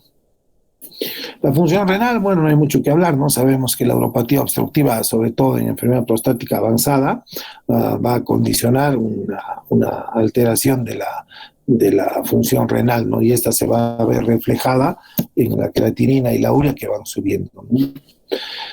Esto es tremendamente importante, sobre todo para dirigir al paciente a un tratamiento quirúrgico si es que vemos que el residuo miccional no se corrige con tratamiento médico, ¿no? En general, el residuo miccional siempre debe ser menor al 10-15%, ¿no? Exagerando. Pero cualquier paciente que tiene residuos por encima del 15% quiere decir que no está vaciando completamente su vejiga, ¿no? Eso en gran medida va a indicar los signos y síntomas que tiene, que debe de tener, y sobre todo va a indicar que esa vejiga no está logrando compensar la resistencia que le ofrece la próstata, ¿no? Entonces ahí es clave medir el residuo, ¿no? La medición es sencilla, ¿no? Se lo cita al paciente con vejiga llena, se mide la cantidad de orina que tiene en la vejiga, se lo invita a orinar, orina y después sube a la camilla y se mide la cantidad de orina que tiene, ¿no? Entonces ahí nosotros rápidamente vamos a saber, ¿no? Puede variar, ¿no? Hay cierto patrón de estrés, ¿no? No es lo mismo orinar en tu baño a que el médico te indica vaya, orine y vuelva, ¿no? Entonces a veces es necesario hacer 1 o 2 o hasta 3 mediciones de residuo para saber, ¿no? La flujometría, que es parte del estudio urodinamico, es opcional, pero sí recomendable, ¿no? Y debería ser obligatorio, ¿no? Sobre todo si lo vas a operar al paciente, ¿no? Entonces tenemos que saber cuál es su presión de flujo, ¿no? O sea, la velocidad del tiempo en el que orina y la cantidad de orina que hace, ¿no? Entonces, al igual que la medición del residuo postmiccional, la medición de esta tasa de flujo puede variar, ¿no? De día a día o incluso de la cantidad de orina que tenga el paciente el momento del examen, ¿no? Y a veces puede, en alguna medida, es cierto, confundirse con problemas obstructivos o con vejigas poco contráctiles, ¿no? Pero eso no sirve porque a veces no es un problema obstructivo, sino es un trastorno de vaciado, ¿no? Que puede ser por problemas de contractura del cuello o disinergias de los esfínteres y nos va, como se llama, en gran medida, o sea, demostrar que el paciente no es obstructivo, pero sí tiene un flujo bajo.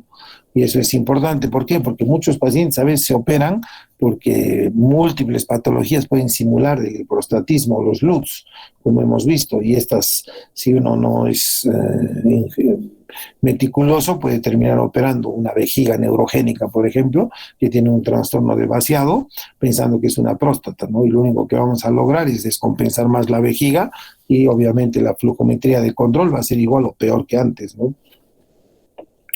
Y la urodinamia, que ya es un estudio mucho más completo, es básicamente útil para predecir resultados, ¿no?, de síntomas del paciente después de la cirugía prostática, ¿no? Entonces, un paciente que se ha operado de próstata, muy bien operado, sin ninguna complicación, pero vemos que sigue orinando mal o peor, entonces ahí quiere decir que la cirugía no ha logrado el objetivo no solo de la desobstrucción, sino de mejorar el vaciado de la vejiga, ¿no? Entonces, esto nos ayuda mucho a saber qué ha pasado, por qué se ha operado este paciente o por qué no ha mejorado con la cirugía, ¿no? No se hace muy seguido porque tiene un costo, tiene un tiempo, ¿no? Hacer una urodinamia lleva 3, 4 horas, entonces a la mayoría de los urólogos que somos cirujanos vamos a preferir operar con certeza, hacer como se llama una urodinamia, que es un estudio engorroso, aburrido, ¿no? Y encima de alto costo. Pero toda la vida, en cuanto congreso hay, nos jalan las orejas, ¿no? O sea, usamos sí urodinamia para toda cirugía de incontinencia, como les dije en la clase anterior, pero para la próstata muy pocos urólogos hacemos uso de eso, ¿no? Pero sí deberíamos, ¿no? Las pautas de la Asociación Americana de Urología para el tratamiento de la hipertrofia benigna de próstata consideran estudios de flujo de presión como opcionales, ¿no?, ya que no pueden predecir de manera confiable el fracaso del tratamiento en el paciente individual, ¿no? Pero el fracaso del tratamiento es mayor en ausencia de obstrucción. Individuos con obstrucción tienen mayor probabilidad de mejorar con la cirugía. Pero si hiciéramos estos estudios, entonces sería ideal, porque después de operado le repites el estudio y ahí sí vas a ver claramente, ¿no?, que tu desobstrucción ha sido tal que ha mejorado tremendamente sus parámetros urodinâmicos, ¿no? Es comparable como una fractura en el cual el traumatólogo opera, le pone una placa, unos tornillos, alinea el hueso y después le hace una radiografía de control, ¿no? Entonces la radiografía de control te va a mostrar que el hueso está perfectamente alineado, que las placas están muy bien colocadas y los tornillos también. Lo mismo pasa con la urodinamia, ¿no? Si tendríamos una urodinamia preoperatoria y después lo operamos al paciente y después de 1 mes o 3 meses le hacemos una urodinamia, esta tendría que ser como la radiografía, ¿no? Mostrarnos así a ciencia cierta que todo ha quedado perfecto, ¿no? Que el paciente ha quedado, ¿cómo se llama? O al paciente se le ha solucionado el problema, ¿no? Ahora, la ecografía, hablamos algo ya, ¿no? Básicamente les dije, ¿no? Siempre tiene que ser del riñón, de la vejiga funcional y siempre tiene que ser transrectal, ¿no? La ventaja de la ecografía transrectal es que nos va a permitir ver las diferentes zonas que tiene la próstata, ¿no? Acuérdense, al tacto rectal lo que tocamos es la zona posterior o periférica de la próstata y parte de la zona central, ¿no? Eso es lo que uno toca en un tacto, ¿no? Entonces es importante por eso el tacto, porque la zona periférica, esta es la zona amarilla, casi es el 75% de la próstata. La zona, ¿cómo se llama? Azul es la zona central de la próstata. La zona fibromuscular es la que rodea básicamente o la cara anterior de la próstata, y la zona de transición es la que rodea la uretra, ¿no? Entonces sabemos que la hiperplasia benigna de próstata o el crecimiento benigno de la próstata es alrededor de las células parauretrales, o sea que depende básicamente de la zona de transición o zona transicional, ¿no? Acá no se ve muy claro, pero dice, ¿no? Zona de transición, hiperplasia benigna de próstata, ¿no? Zona periférica, cáncer de próstata, ¿no? Y zona central, en menor medida, también cáncer de próstata, ¿no? Entonces es importante eso. Y al tacto, acuérdense, al tacto siempre, cuando hacemos un tacto rectal, vamos a tocar la zona periférica y parte de la zona central de la próstata. Eso nos da, ¿cómo se llama?, una gran posibilidad diagnóstica de cáncer de próstata, porque sabemos que el 75-80% de los cánceres de próstata empiezan en la zona periférica, ¿no? Y en nuestro país mucho más, ¿no? Porque sabemos que el Perú es un país de cáncer avanzado, ¿no? Sobre todo el cáncer de próstata. El 90% de los cánceres de próstata que se diagnostican en el Perú son cánceres avanzados, ¿no?, de próstata. Entonces, el tacto tiene más valor aún porque nos va a permitir ver, ¿no? Este es el famoso cuestionario, ¿no? El índice de signos y síntomas de la próstata, ¿no? no se ve muy bien acá, pero básicamente, o sea, tiene este tipo de preguntas, ¿no? Por ejemplo, una dice, ¿no? Durante más o menos los últimos 30 días, ¿cuántas veces ha tenido la sensación de no vaciar completamente la vejiga al terminar de orinar, ¿no? Pues ahí le está preguntando esa sensación de vaciamiento incompleto, ¿no? Si después de orinar ha quedado o no con ganas de orinar, ¿no?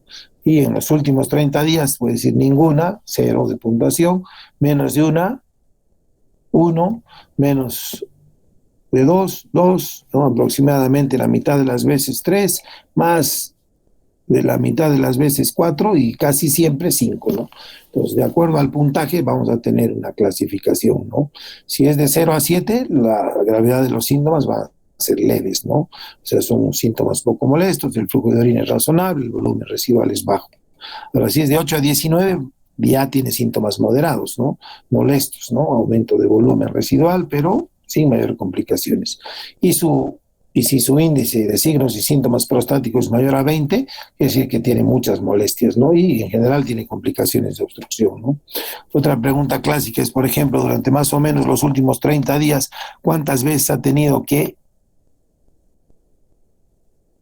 dice ahí, apretar o hacer fuerza para comenzar a orinar, ¿no? Pujar, ¿no? La famosa estranguria. Entonces eso va sumando los síntomas, ¿no? De acuerdo al paciente, se le da la cartilla al paciente, lee las 6 primeras preguntas y básicamente, o sea, él va marcando, ¿no? Y de acuerdo a esto sumamos y nos va a dar estos puntajes, ¿no? La pregunta 7 va orientada a cuántas veces el paciente se levanta en la noche a orinar, ¿no? Ese es un síntoma clásico, ¿no? La nicturia, el paciente orina varias veces en la noche, ¿no? Y al final de todo, se le dice, ¿no? Esa pregunta de calidad de vida del 1 al 6, ¿no? ¿Cuántas o cómo se sentiría usted si tendría que quedarse toda la vida así como está orinando actualmente, ¿no? Entonces, encantado, te puede decir muy satisfecho, poco encantado, o muy satisfecho o fatal, ¿no? Entonces ahí mide básicamente la calidad de vida desde el punto de vista miccional, ¿no? Es un cuestionario simple, pero las preguntas para el tipo de paciente que tenemos a veces no son tan convenientes, ¿no? ¿Alguna pregunta, chicos? Lo ideal es que cada uno o el médico le haga o la enfermera le haga le pregunte, le desarrolle con el paciente el cuestionario para explicarle mejor la lectura de cada índice, ¿no?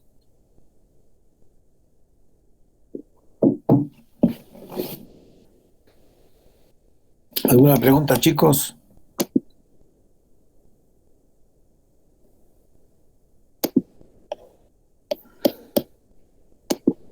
¿Se está escuchando bien?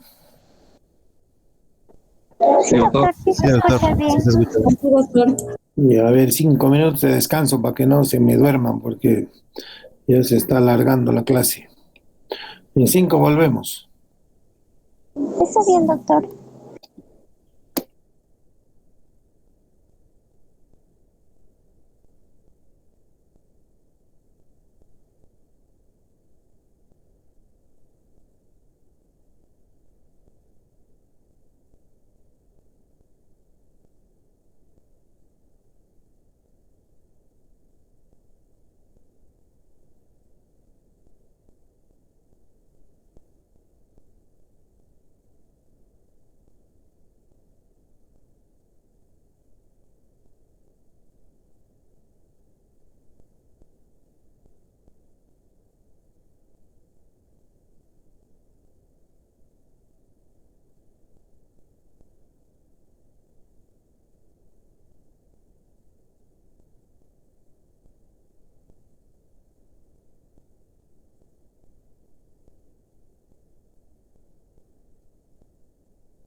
tratamiento de la hiperplasia benigna de próstata básicamente va a ir encaminado a desobstruir el tracto urinario inferior, ¿no?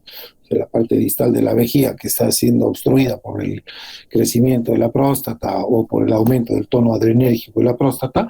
Básicamente lo que buscamos es desobstruir, ¿no?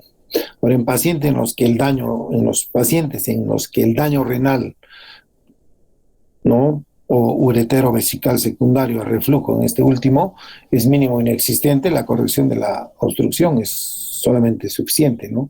En estos pacientes, ya que hay daño renal, no solamente va a consistir el tratamiento en desobstruirlo, sino también hay que, en gran medida, minimizar el impacto sobre el daño renal, ¿no? Ahora, si se demuestra reflujo significativo y no cede espontáneamente después del alivio de la obstrucción, o sea, muchas veces es necesaria una reparación quirúrgica, ¿no? Entonces, esta se hace imperativa si hay una hidronefrosis considerable, además del reflujo, ¿no? El reflujo ya es una etapa de descompensación de la vejiga, ¿no? O sea, hay tal obstrucción que no solamente la hidronefrosis producida por la obstrucción, sino que ya claudica el sistema o el mecanismo antirreflujo de la vejiga, ¿no? Acuérdense, la orina del riñón baja a la vejiga, nunca la orina de la vejiga sube al riñón, ¿no? Porque eso va a conllevar infecciones, ¿no? Y acuérdense, la infección acelera por 3 el daño renal, ¿no? Entonces, el drenaje preliminar de la vejiga mediante una sonda permanente o otro medio de derivación va a estar indicado para mejorar la función renal, ¿no? Pónganse un paciente que viene con uropatía obstructiva, ya con insuficiencia renal, muchas veces no se lo puede operar inmediatamente, ¿no? Pero el solo hecho de colocarle una sonda va a generar una desobstrucción, va a bajar la presión vesical a 0 y va a hacer que la presión de filtración glomerular se active y el riñón empiece a funcionar, ¿no? Entonces pueden ser unas semanas, unos meses. Ahora, y eso en gran medida puede, como se llama, corregir la falla renal o mejorar la función renal, ¿no? Y de esa manera el paciente se opera, ¿no? Lo mismo pasa si es que hay reflujo, ¿no? Esa incompetencia del mecanismo antirreflujo, entonces puede mejorar, pero si no, a veces es necesario reparar quirúrgicamente, ¿no? Ahora, la obstrucción persistente por agrandamiento prostático, en caso de estenosis uretrales, también va a requerir una intervención quirúrgica, ¿no? ¿Por qué? Porque pueden coexistir estas cosas, ¿no? No solamente es la próstata, no solamente la descompensación del riñón, ¿no? Sino una vejiga con divertículos, por ejemplo, hay que corregir, hay que sacar esos divertículos, hay que cerrar esos divertículos para que no haya esa insuficiente presión de vaciado de la vejiga, ¿no? Porque la vejiga, cuando tiene divertículos, se contrae, pero las zonas de los divertículos no tienen capacidad de vaciado.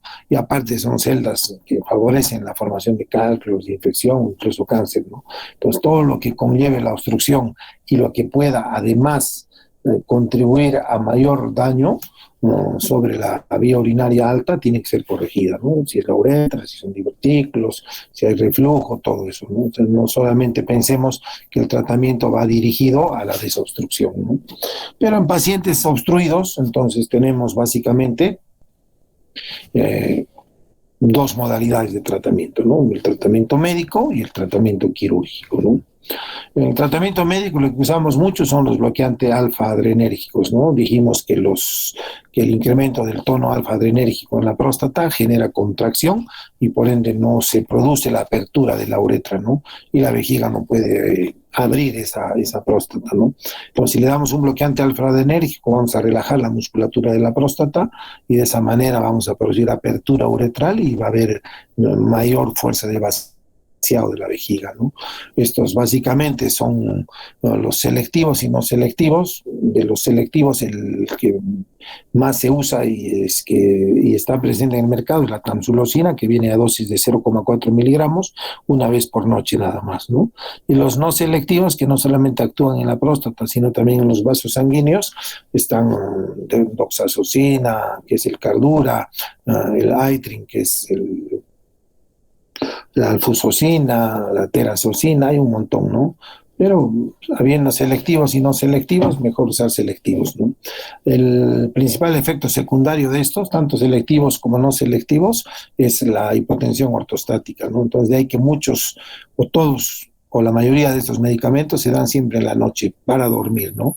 Se le indica una cápsula, una tableta cada noche, el rato de dormir o el rato de acostarse, ¿no?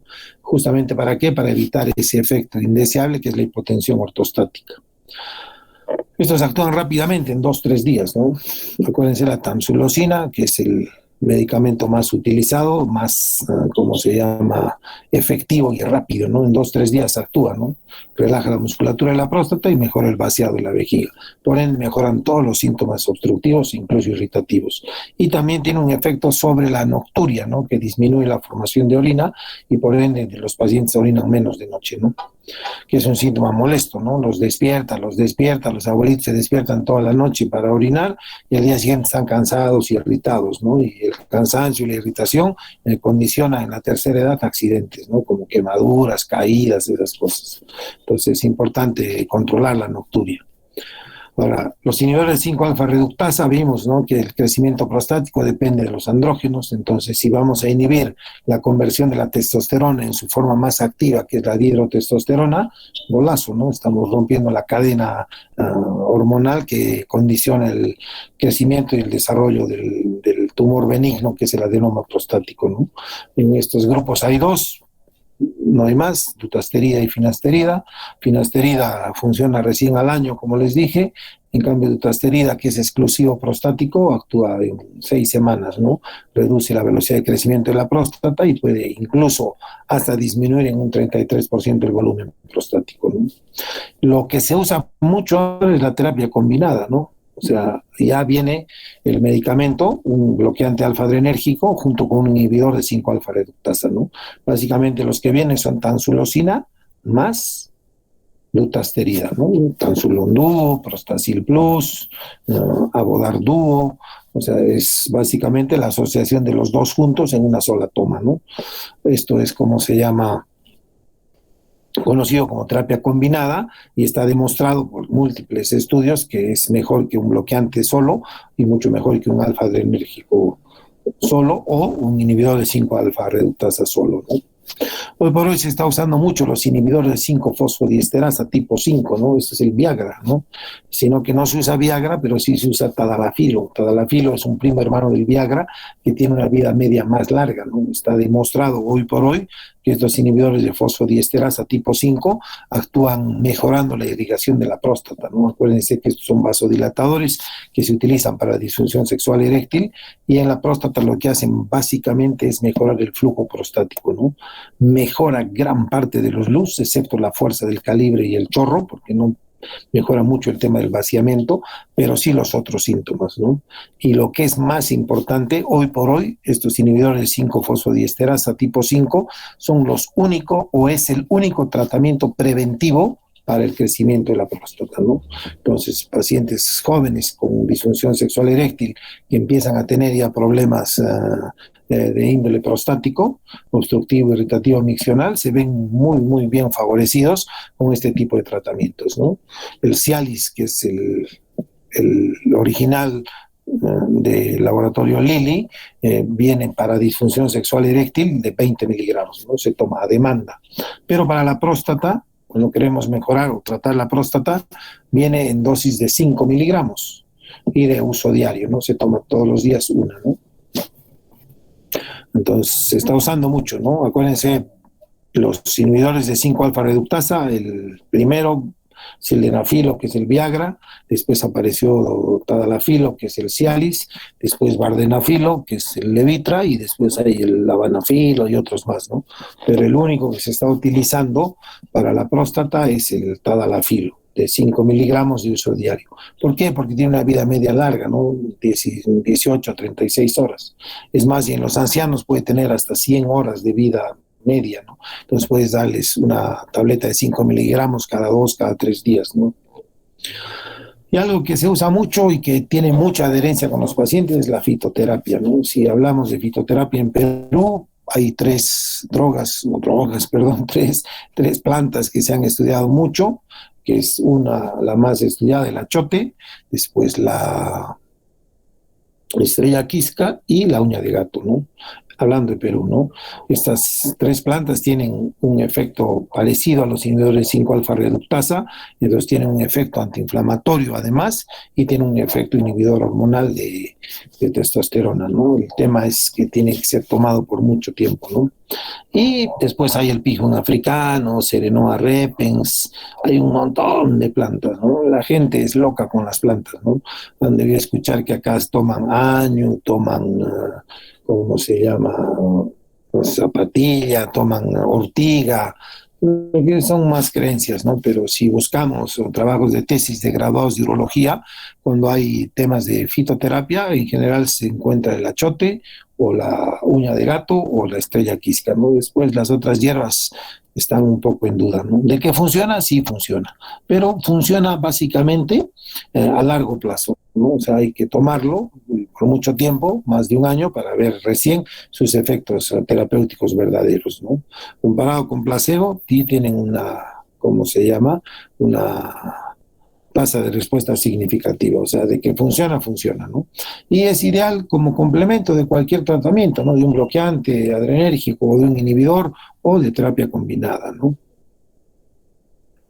Entonces, eso es clave, chicos. La idea del tratamiento médico no solamente es mejorar los signos y síntomas, ¿no? Sino también prevenir la progresión de la enfermedad, ¿no? Que parece que es posible en algunos casos, sobre todo con inhibidores de 5-alfa reductasa, que se ha visto que son los pacientes que toman esto, son los pacientes que en menor proporción llegan a, ¿cómo se llama?, a provocar retención aguda de orina, ¿no? Entonces hay diferentes mecanismos fisiopatológicos, ¿no? Y de terapias futuras no quirúrgicas que están apuntando a corregir los síntomas urinarios del tracto inferior, ¿no? O sea, hay una serie, ¿no? Unos que van a ir, ¿cómo se llama?, a regular la respuesta inflamatoria, ¿no? Acá está el licopeno, los antioxidantes, algún grupo de vitaminas, el zinc, el selenio, el manganeso, que son minerales que optimizan la función prostática, ¿no? Y al igual, ¿no? Algunos van a actuar sobre los andrógenos, sobre la célula, otros sobre el músculo de la vejiga, algunos mejorando la circulación, como el caso del tadalafilo, algunos que tienen que ver con la neuroconducción, tanto sensitiva o motora, ¿no? Entonces hay un apunte grande de nuevas drogas o nuevos fármacos, que muchos están en fase 4, muchos ya han salido, pero no han tenido el impacto necesario. ¿En qué medida? ¿Por qué? Porque la terapia combinada parece ser mejor que cualquier otra cosa, ¿no? Antes de 10 próstatas, 9 se operaban, ¿no? En cambio ahora de 10 próstatas, 2, 3 se operan. ¿Por qué? Porque el resto responde básicamente al tratamiento médico, ¿no? Sobre todo a la terapia combinada. Entonces, cuando el tratamiento médico no cumple su objetivo o el paciente no quiere seguir tomando su medicación o ya tiene complicaciones, entonces hay que pensar en el tratamiento quirúrgico, ¿no? Entonces, cuando un paciente se va a operar, hay que saber que hay indicaciones relativas y absolutas, ¿no? Una indicación relativa es un paciente muy sintomático, ¿no? Que con o sin tratamiento está tremendamente molesto, ¿no? Su índice de calidad de vida miccional es 0 o 1, ¿no? Es un paciente que padece la micción, ¿no? Acuérdense, orinar es un placer, ¿no? Todos orinamos y nos sentimos aliviados, es como resetear nuestro disco duro, ¿no? Pero si cuando uno va a orinar y orina y en vez de sentir alivio o placer es un martirio, entonces es un paciente candidato a operarse, ¿no? Hay gente que no quiere tomar pastillas, ¿no? O le caen mal las pastillas, tiene gastritis, no le gusta, entonces no quiere tomar, entonces el paciente hay que operarlo, ¿no?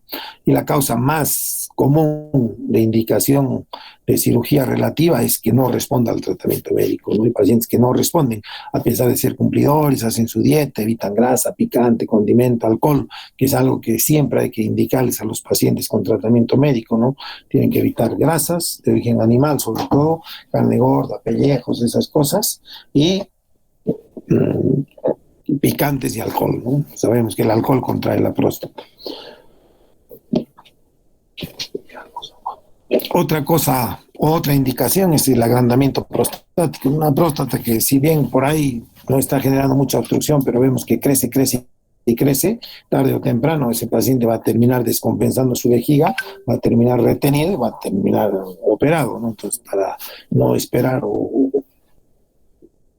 o no esperar a que llegue eso, entonces hay que operarlo, ¿no? Entonces esas son indicaciones relativas.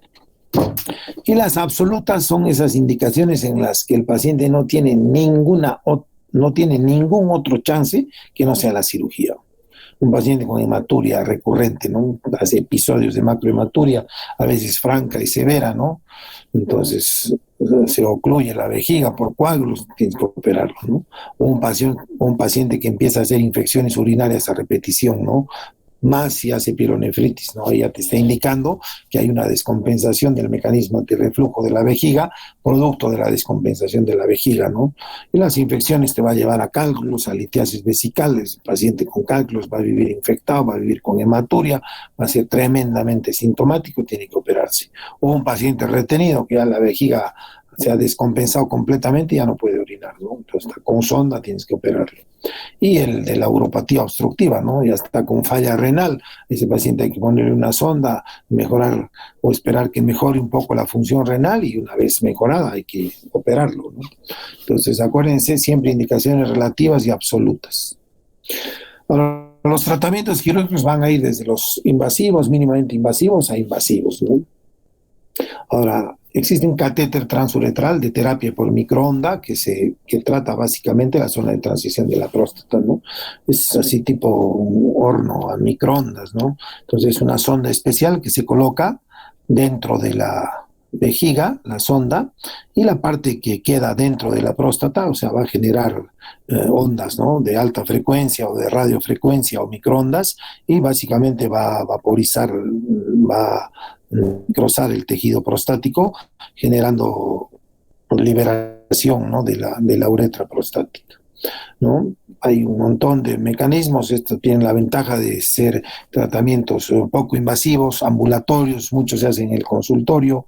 Hay que saber elegir al paciente, ¿no? Que no tenga un lóbulo medio, que no sea una próstata muy chica, para que no tengamos problemas con alterar o dañar estructuras adyacentes, ¿no? Y lo que se usa mucho es la resección salina o bipolar, ¿no? O la vaporización de la próstata por vía transrectal, ¿no? Entonces, la RTU es básicamente el gol estándar de la cirugía prostática. Lo que consiste básicamente es en resecar el tejido prostático, ¿no? De dentro a afuera, ¿no? Uno mete un aparato que tiene un electrodo de corte o un electrodo de coagulación, y lo que hace es cortar o picar la próstata de dentro a afuera, ¿no? Como si uno sacara, ¿cómo se llama? Como si uno sacara la próstata o mantequilla con una cucharita, ¿no? Pero uno puede resecar o también puede vaporizar, ¿no? Esto genera una conducción de calor importante que al contacto con la próstata, entonces se va a vaporizar la próstata, ¿no? Una vez que vaporizas la próstata hasta la cápsula, sin pasar la cápsula, entonces puedes usar estos rodillos para nivelar, ¿no? Ahora, los urolips también son unos mecanismos en los cuales se pone una especie de alambres por vía endoscópica, que una vez que los implantas, lo que hacen es abrir, ¿no? La uretra prostática, mejorando, ¿cómo se llama? En gran medida la salida de la orina, ¿no? Es una especie de stents o instrumentos o mallas expansibles o alambres expansibles que lo que hacen es abrir, ¿no? La uretra, produciendo liberación, ¿no? Estos son los famosos tulips, que son, como se llama, mecanismos por los cuales, o sea, estas agujas generan radiofrecuencia y generan ablación del tejido prostático, ¿no? Entonces, igual por vía endoscópica uno entra a través de la uretra, y estas agujitas entran en contacto con el tejido prostático, generan calor y generan destrucción tisular, ¿no? Son las zonas de necrosis. El gran problema de todas de estos tratamientos es que no te da tejido, ¿no? ¿Cómo se llama? Para análisis. Acá estamos vaporizando, ¿no? Con esto también se puede resecar, pero también se puede vaporizar, o sea, desaparecer, ¿no? Otra forma es la incisión transuretral de la próstata, ¿no? Es igualito a que la RTU, solamente que en vez de resecar la próstata, sacar la próstata por dentro, este es el lóbulo derecho, este es el lóbulo izquierdo y este es el cuello de la vejiga, ¿no? Entonces, el láser lo que hace es cortar en dos. ¿no? El cuello de la vejiga, produciendo apertura prostática de esa manera, ¿no? Hay que tener cuidado siempre por atrás los orificios del uréter y por delante el veromontanum, que en general son los límites de cualquier resección, de cualquier vaporización o de cualquier incisión prostática, ¿no?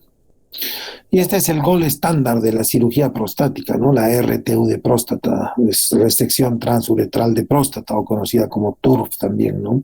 Cualquier tratamiento quirúrgico para la próstata se compara con RTU, ¿no? RTU lo que utiliza es una asa o un electrodo de corte y coagulación, ¿no?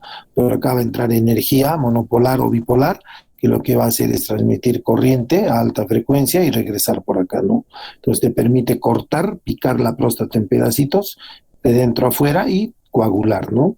Entonces la idea es sacar la mayor cantidad de tejido prostático posible en el menor tiempo y con el menor sangrado, ¿no? Entonces eso es importante.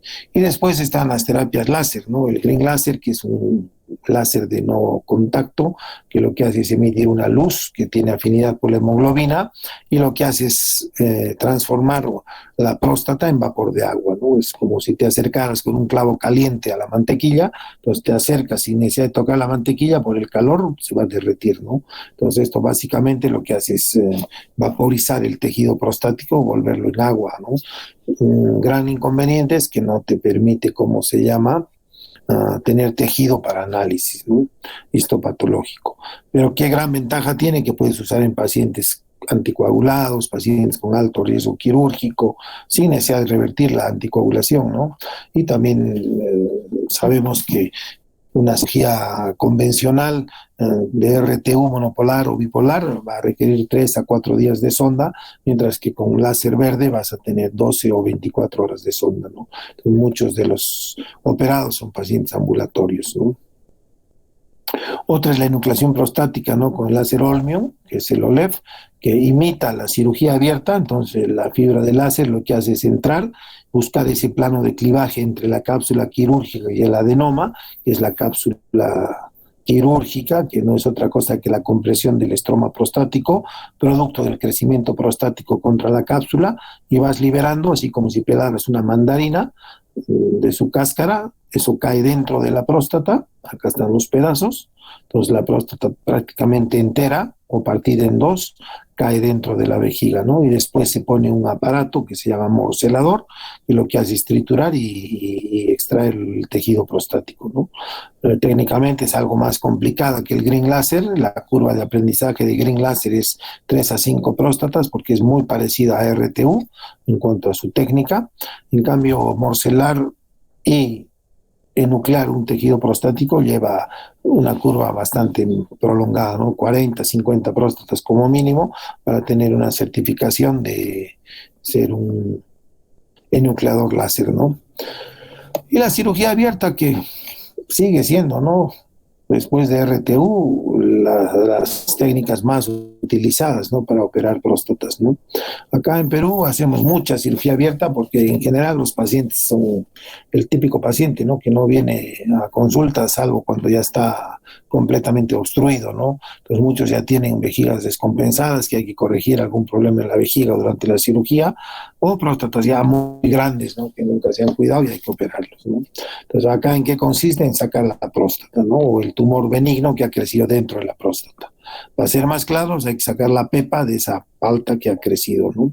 Entonces se hace mediante cirugía abierta, que pueden ser prostatectomías suprapúbicas simples, en las cuales se abre la vejiga en dos, y por dentro de la vejiga se hace una incisión circular alrededor del cuello de la vejiga, y por ahí uno introduce el dedo y lo que hace es sacar el adenoma, ¿no? Esa es la prostatectomía transvesical, ¿no? Milling, que es la técnica que generalmente utilizamos en el ministerio. Las dos son muy buenas. Personalmente consideramos nosotros a Milling como el padre de la cirugía prostática. Ahí consiste en abrir la próstata, no se abre la vejiga, por eso es la ventaja. Se abre la próstata en dos por su cara anterior, se saca la próstata por dentro de la misma próstata, o mejor dicho, sacamos el adenoma, el crecimiento benigno dentro de la próstata y cerramos la cápsula, ¿no? Entonces es menos cruenta porque no dañamos la vejiga, no abrimos la vejiga, entonces por ende sangran menos, tienen menos molestias, se recupera algo más rápido el paciente. Y después vienen las prostatectomías robóticas o laparoscópicas, ¿no? Que básicamente, hablando de patología benigna, ¿no? De hiperplasia benigna de próstata, la laparoscopía es una etapa inicial de aprendizaje para la prostatectomía radical, ¿no? Y lo mismo, la laparoscopía es una etapa inicial de aprendizaje para la prostatectomía robótica, ¿no? Pues muchos de los laparoscopistas o cirujanos robóticos van a, antes de operar prostatectomía radical por cáncer de próstata, van a operar hiperplasia benigna con fines de aprendizaje, ¿no? Ahora, ¿cuáles son las complicaciones de las prostatectomías en general, sea el tipo que sea, ¿no? La más frecuente es el sangrado, ¿no? Acuérdense, la próstata es una glándula tremendamente vascularizada, irrigada, ¿no? Entonces, una vez que sacas el adenoma, el crecimiento benigno de la próstata, queda un lecho cruento, sangrante, ¿no? Que va a sangrar hasta que se contrae esa cápsula, ¿no? Entonces, por eso es que siempre se utilizan sondas de triple vía con irrigación continua, con fines de que podamos hacer o evitar que se formen coágulos, ¿no? Otra complicación es la lesión de estructuras adyacentes, ¿no? Puedes dañarte sin querer los meatos, puedes ligar los meatos, puedes, ¿cómo se llama?, dañar el esfínter, puedes perforar la cápsula. Fíjense, acá está la próstata, el cuello de la vejiga, y este es el trígono, ¿no? Acá están los meatos ureterales, entonces uno puede sin querer dañar los meatos, o igual en la cirugía de milling, pues coser sin querer los meatos, o peor, puedes dañar los esfínteres, ¿no? El esfínter externo, que es el continente básicamente, ¿no? Y eso va a condicionar que el paciente tenga una incontinencia permanente y continua, ¿no? Tremendamente molesta. Una complicación común es la eyaculación retrógrada, ¿no? Cuando un varón eyacula, se contrae el cuello de la vejiga y expulsa el semen hacia adelante, por eso el semen sale disparado hacia adelante, ¿no? Para que alcance el cuello uterino. Pero cuando es operado de próstata, sea el método abierto, endoscópico, láser, OLEF, termoterapia, radiofrecuencia, cualquier tipo de cirugía prostática va a generar que el cuello de la vejiga, que es el esfínter urinario interno o involuntario, se pierda, ¿no? Entonces, cuando el paciente eyacula, como ya no hay cuello vesical, entonces la eyaculación va a caer afuera, ¿no? Ahora, la disfunción eréctil, la impotencia es 2 por 1000, ¿no? Y con dudas, ¿ah? Porque la mayoría de los pacientes, crean o no, ya tenían en alguna medida algún grado de disfunción eréctil, ¿no? Esto es importante siempre, por eso hablarlo con el paciente, porque muchos de los pacientes tienen la creencia de que la cirugía de próstata te va a dejar impotente, ¿no? Ni te operes, hermano, se va a acabar tu vida sexual, no se te va a parar nunca más. Hablan entre ellos, y no es cierto, ¿no? Miren, la incidencia es bastante baja, ¿no? 0,2 por 10.000, o sea, es nada, ¿no? Ahora, otra complicación que puede pasar por la sonda o por el aparato que se utiliza en cirugía endoscópica es dañar la uretra, ¿no? Y eso termina en una estenosis o una constricción. O si es una próstata no muy grande y has quemado mucho o has puesto muchos puntos, puedes contracturar el nuevo cuello de la vejiga que generas, ¿no? Y en los láser, la disuria, ¿no? El calentamiento excesivo que produce la fibra láser para enuclear o para vaporizar la próstata, muchas veces termina dañando el plexo periprostático. El paciente va a tener un ardor miccional que le dura a veces 1 o 2 años, ¿no? Y la otra es la recidiva del adenoma, ¿no? Ya para terminar, es importante saber esto, que una vez que te sacan el adenoma o el crecimiento benigno o la hiperplasia benigna de la próstata, cuando te sacan, entonces, imagínense, todo esto va a salir, ¿no? Entonces va a quedar vacía la próstata, solamente la cápsula. Entonces, pero con el correr de los años, dependiendo de la actividad hormonal del paciente y la dieta y otros factores, puede volver a crecer la próstata, ¿no? Es por eso que hay pacientes que se han operado 2 hasta 3 veces de próstata. Entonces, no porque hayan sido operados mal o hayan dejado tejido, ¿no? Algunas veces sí, pero en general, si uno deja sin adenoma prostático, puede volver a crecer, ¿no? Y si puede volver a crecer en años, ¿no? 6, 8, 10 años, puede volver a obstruir y el paciente a veces necesita operarse de nuevo, ¿no? Entonces, la recidiva del adenoma no es otra cosa que vuelve a crecer, ¿no? Si se fijan en todo lo que hemos hablado, no hemos hablado en grados, ¿no? Porque es común que el paciente venga y te diga, sí, doctor, tengo próstata grado 2, grado 3, grado 4. Ese es un invento ecográfico, ¿no? Que le ponen un grado a la próstata, ¿no? Dependiendo del peso, ¿no? Próstatas mayores a 30 gramos le ponen grado 1, próstatas de 40 a 50 grado 2 y próstatas grado 3 de 50 a 70 y mayores de 70 grado 4. Ningún urólogo serio usa eso, una clasificación que han inventado los ecografistas, pero que dada su facilidad de interpretación ha tenido mucha aceptación con los pacientes, no con el gremio médico y menos el urólogo, ¿no? Pero es común que hablen de eso, ¿no? Incluso hay gente que hace tacto y te va a decir, sí, tienes una próstata de tercer grado, ¿no? Ese es un cuento chino, ¿no? Además, sabemos que pueden ser próstatas muy, muy grandes y no generar obstrucción, que no es la regla, pero puede ser. O próstatas muy, muy chicas que son tremendamente obstructivas, ¿no? Entonces, el tamaño prostático no está relacionado necesariamente con los signos y síntomas prostáticos, ¿no? Para eso está la ecografía, si queremos saber el volumen prostático, es una ecografía transrectal lo indicado y sobre todo el volumen de la próstata, el tamaño de la próstata, al final al único que le va a interesar es al urólogo, ¿no? ¿Por qué? Porque le va a servir para saber si se va a hacer una cirugía mínimamente invasiva, una cirugía endoscópica o una cirugía abierta, ¿no? En general, próstatas menores de 40 gramos, cirugía endoscópica o mínimamente invasiva, y próstatas grandes, mayores de 40, 50 gramos, cirugía abierta, ¿no? Y para terminar, no hay que desmerecer el tratamiento médico, sobre todo la terapia combinada, hoy por hoy es tremendamente rendidora, ¿no? Ahora ha bajado un poco el costo. El problema de la terapia combinada era que al usarse dos drogas juntas, los costos eran altos, ¿no? En general, la tamsulosin de marca más barata está entre 80 a 90 soles la caja de 30, ¿no? Y la dutasterida, el reductor prostático más barato solo, en general está entre 120, 140 soles. Entonces, terapia combinada te implicaba un gasto extra, ¿no? De dos drogas juntas. Y no es muy barato todavía, ¿no? Si sumas tú el tratamiento de un año, está alrededor de los 2.500, 3.000 soles, ¿no? Dependiendo de la marca que uses, ¿no? Con genéricos puede bajar un poco más, ¿no? Entonces, a veces la gente no le gusta tomar medicamentos o el costo de una terapia combinada de un año, año y medio, a veces es el costo de una cirugía, ¿no? Entonces, la ventaja de la cirugía es que más rápidamente reviertes, como se llama, los síntomas obstructivos y proteges la vejiga y proteges la vía urinaria, ¿no? ¿Alguna pregunta, chicos?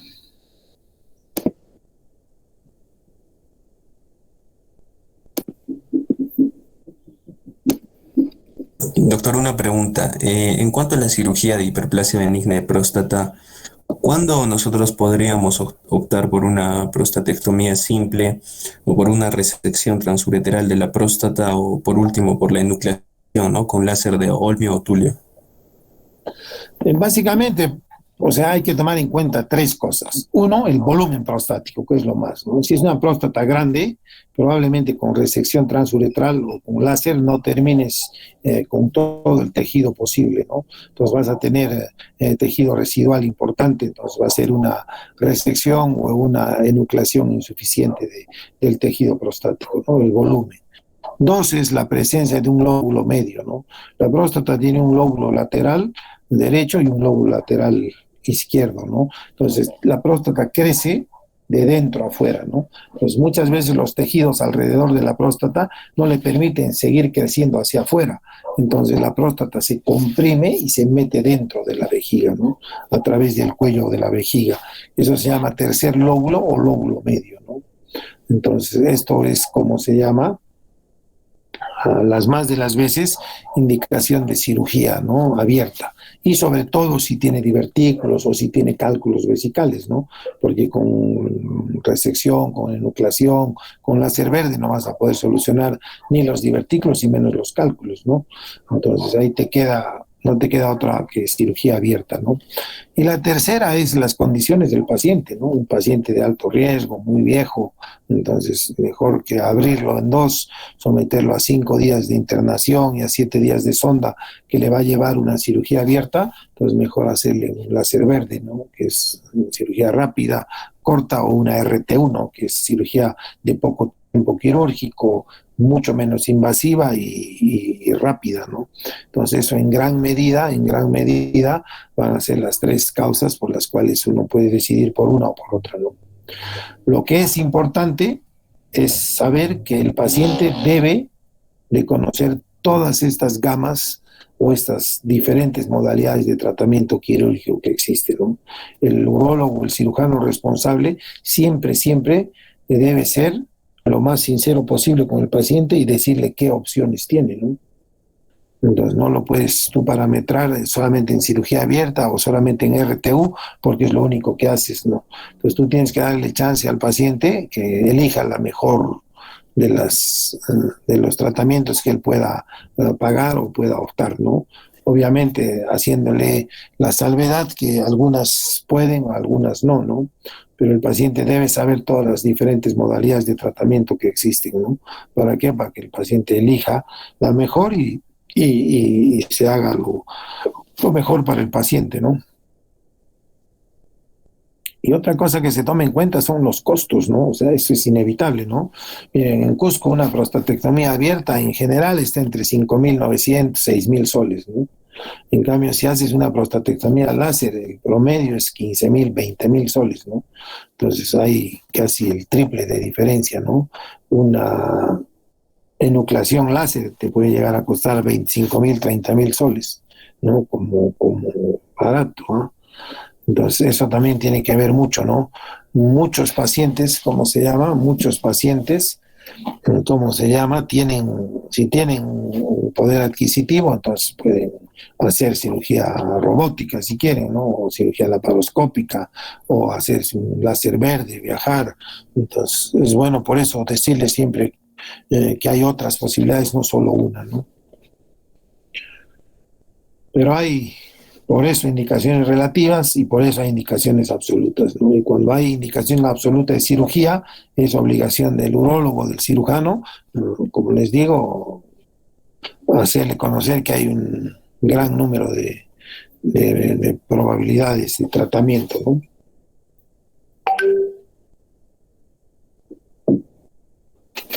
Doctor, ¿y cómo podríamos ver el riesgo que tiene este paciente con el PSA o creo que hay una puntuación de IPSS? No, el IPSS, les he mandado hace un ratito a Lisa, la delegada, es un cuestionario, es un índice de suma de signos y síntomas prostáticos.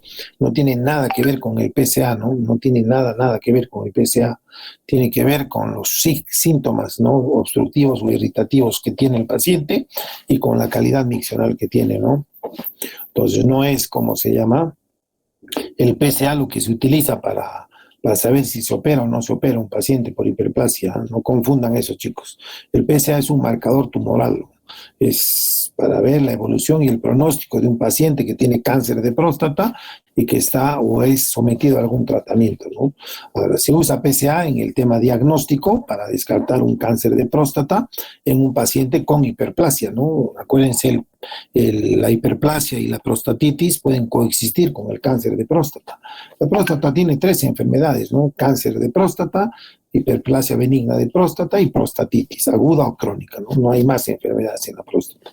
Entonces, estas 3 pueden tener los mismos signos y síntomas y pueden confundirse, ¿no? El cáncer prostático inicialmente es asintomático, pero después cuando empieza a tener síntomas pueden simular los de una prostatitis o pueden simular los de una hiperplasia benigna, ¿no? Entonces es importante descartar en cualquier paciente, sobre todo, si va a ser sometido a tratamiento médico, que no tenga un cáncer de próstata, ¿no? Porque no hay peor cosa que estar tratando a un paciente con hiperplasia benigna de próstata y resulta que tiene cáncer de próstata, ¿no? Se ha visto que la dutasterida, por ejemplo, que es un reductor prostático fabuloso que ya hemos hablado, condiciona una disminución importante del PSA, ¿no? Actúa, acuérdense, sobre los andrógenos, ¿no? Sobre la testosterona. Entonces va a alterar el PSA, ¿no? Un paciente en tratamiento con dutasterida, si tiene 2 de PSA, hay que pensar que tiene 4. O sea, disminuye hasta un 50% el PSA y puede enmascarar cáncer de próstata. Y es más, se ha visto que pacientes con cáncer de próstata que toman dutasterida aumenta el grado, ¿no? O sea, de lo que puede tener un grado moderado a leve, a través del tiempo puede subir, como se llama, puede subir su grado, ¿no? Ser más agresivo el tumor de lo que tenía, ¿no? Así es la cosa, chicos. Entonces, no confundan IPSS, que es un cuestionario para ver los síntomas prostáticos, con el PSA, ¿no? Así es el tema. ¿Alguna otra pregunta, chicos?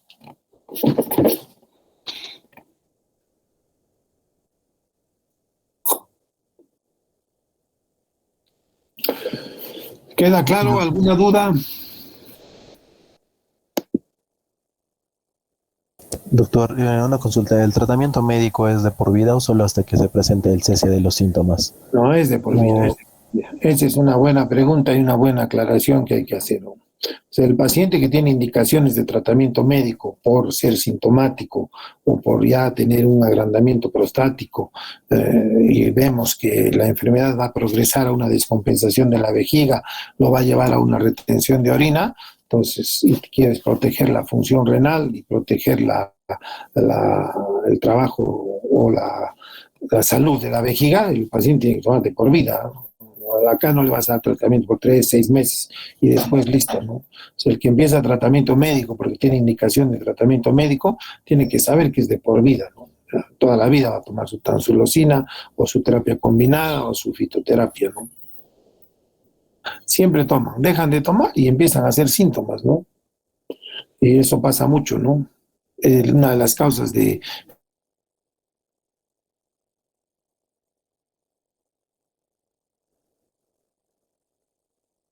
y termina operado, ¿no? El que inicia tratamiento médico tiene que seguir tomando siempre.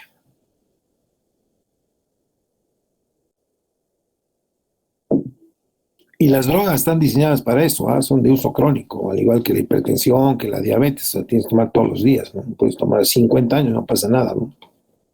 Los efectos adversos son bastante bajos, ¿no? La hipotensión postural es lo típico de los alfa bloqueantes y eso en general es al comienzo, ¿no? Una vez que toma es poco probable que pase. Y con dutasterida o con finasterida, la disminución de la libido es uno de los efectos más importantes, entonces les baja, ¿no?, el deseo sexual. Eso hace que el paciente también abandone el tratamiento, ¿no?, que es reversible, no dejas de tomar y vuelve a subir tus niveles de testosterona a lo normal y mejoras, ¿no? Después cefalea, eyaculación retrógrada, esas cosas también dan los alfa bloqueantes, pero no es muy molesto, ¿no? Ahora hay pacientes anticoagulados, ¿no? Ahora hay mucho por el tema del COVID, ¿no? Se ha visto que tamsulosina, o sea, se ve ampliamente disminuida en su efecto con el uso de heparina o warfarina, ¿no? Entonces hay ciertas cosas que también se han ido modificando, ¿no? Pero en general son terapias muy bien toleradas, son unidosis, una dosis única, son medicamentos que tienen liberación prolongada, entonces te aseguran que las 24 horas tienes un efecto sostenido del medicamento, ¿no? La mayoría de los medicamentos para la próstata tienen ese dispositivo OCAS, ¿no?, que es una especie de liberación prolongada, ¿no?, a través del tiempo, ¿no? Pues una pastillita se libera en 24 horas, ¿no? ¿Alguna otra pregunta, chicos? Bueno, escucharemos el mensaje del presidente Castillo, a ver qué dice. De repente nos da la sorpresa que se va a ir o nos cierra el Congreso. Ahora a las 5 tiene que hablar. ¿No hay más preguntas, chicos? Todo claro, doctor. Bacán, ya le he pasado la clase a Liz, entonces ella les va a enviar, así como el cuestionario. Bueno, chicos, nos vemos entonces el próximo lunes 28. Esta clase ha sido adelantada del lunes que viene. Gracias, doctor. Gracias a Buenas ustedes. Muchas gracias, doctor. Aprovechen. Gracias, doctor.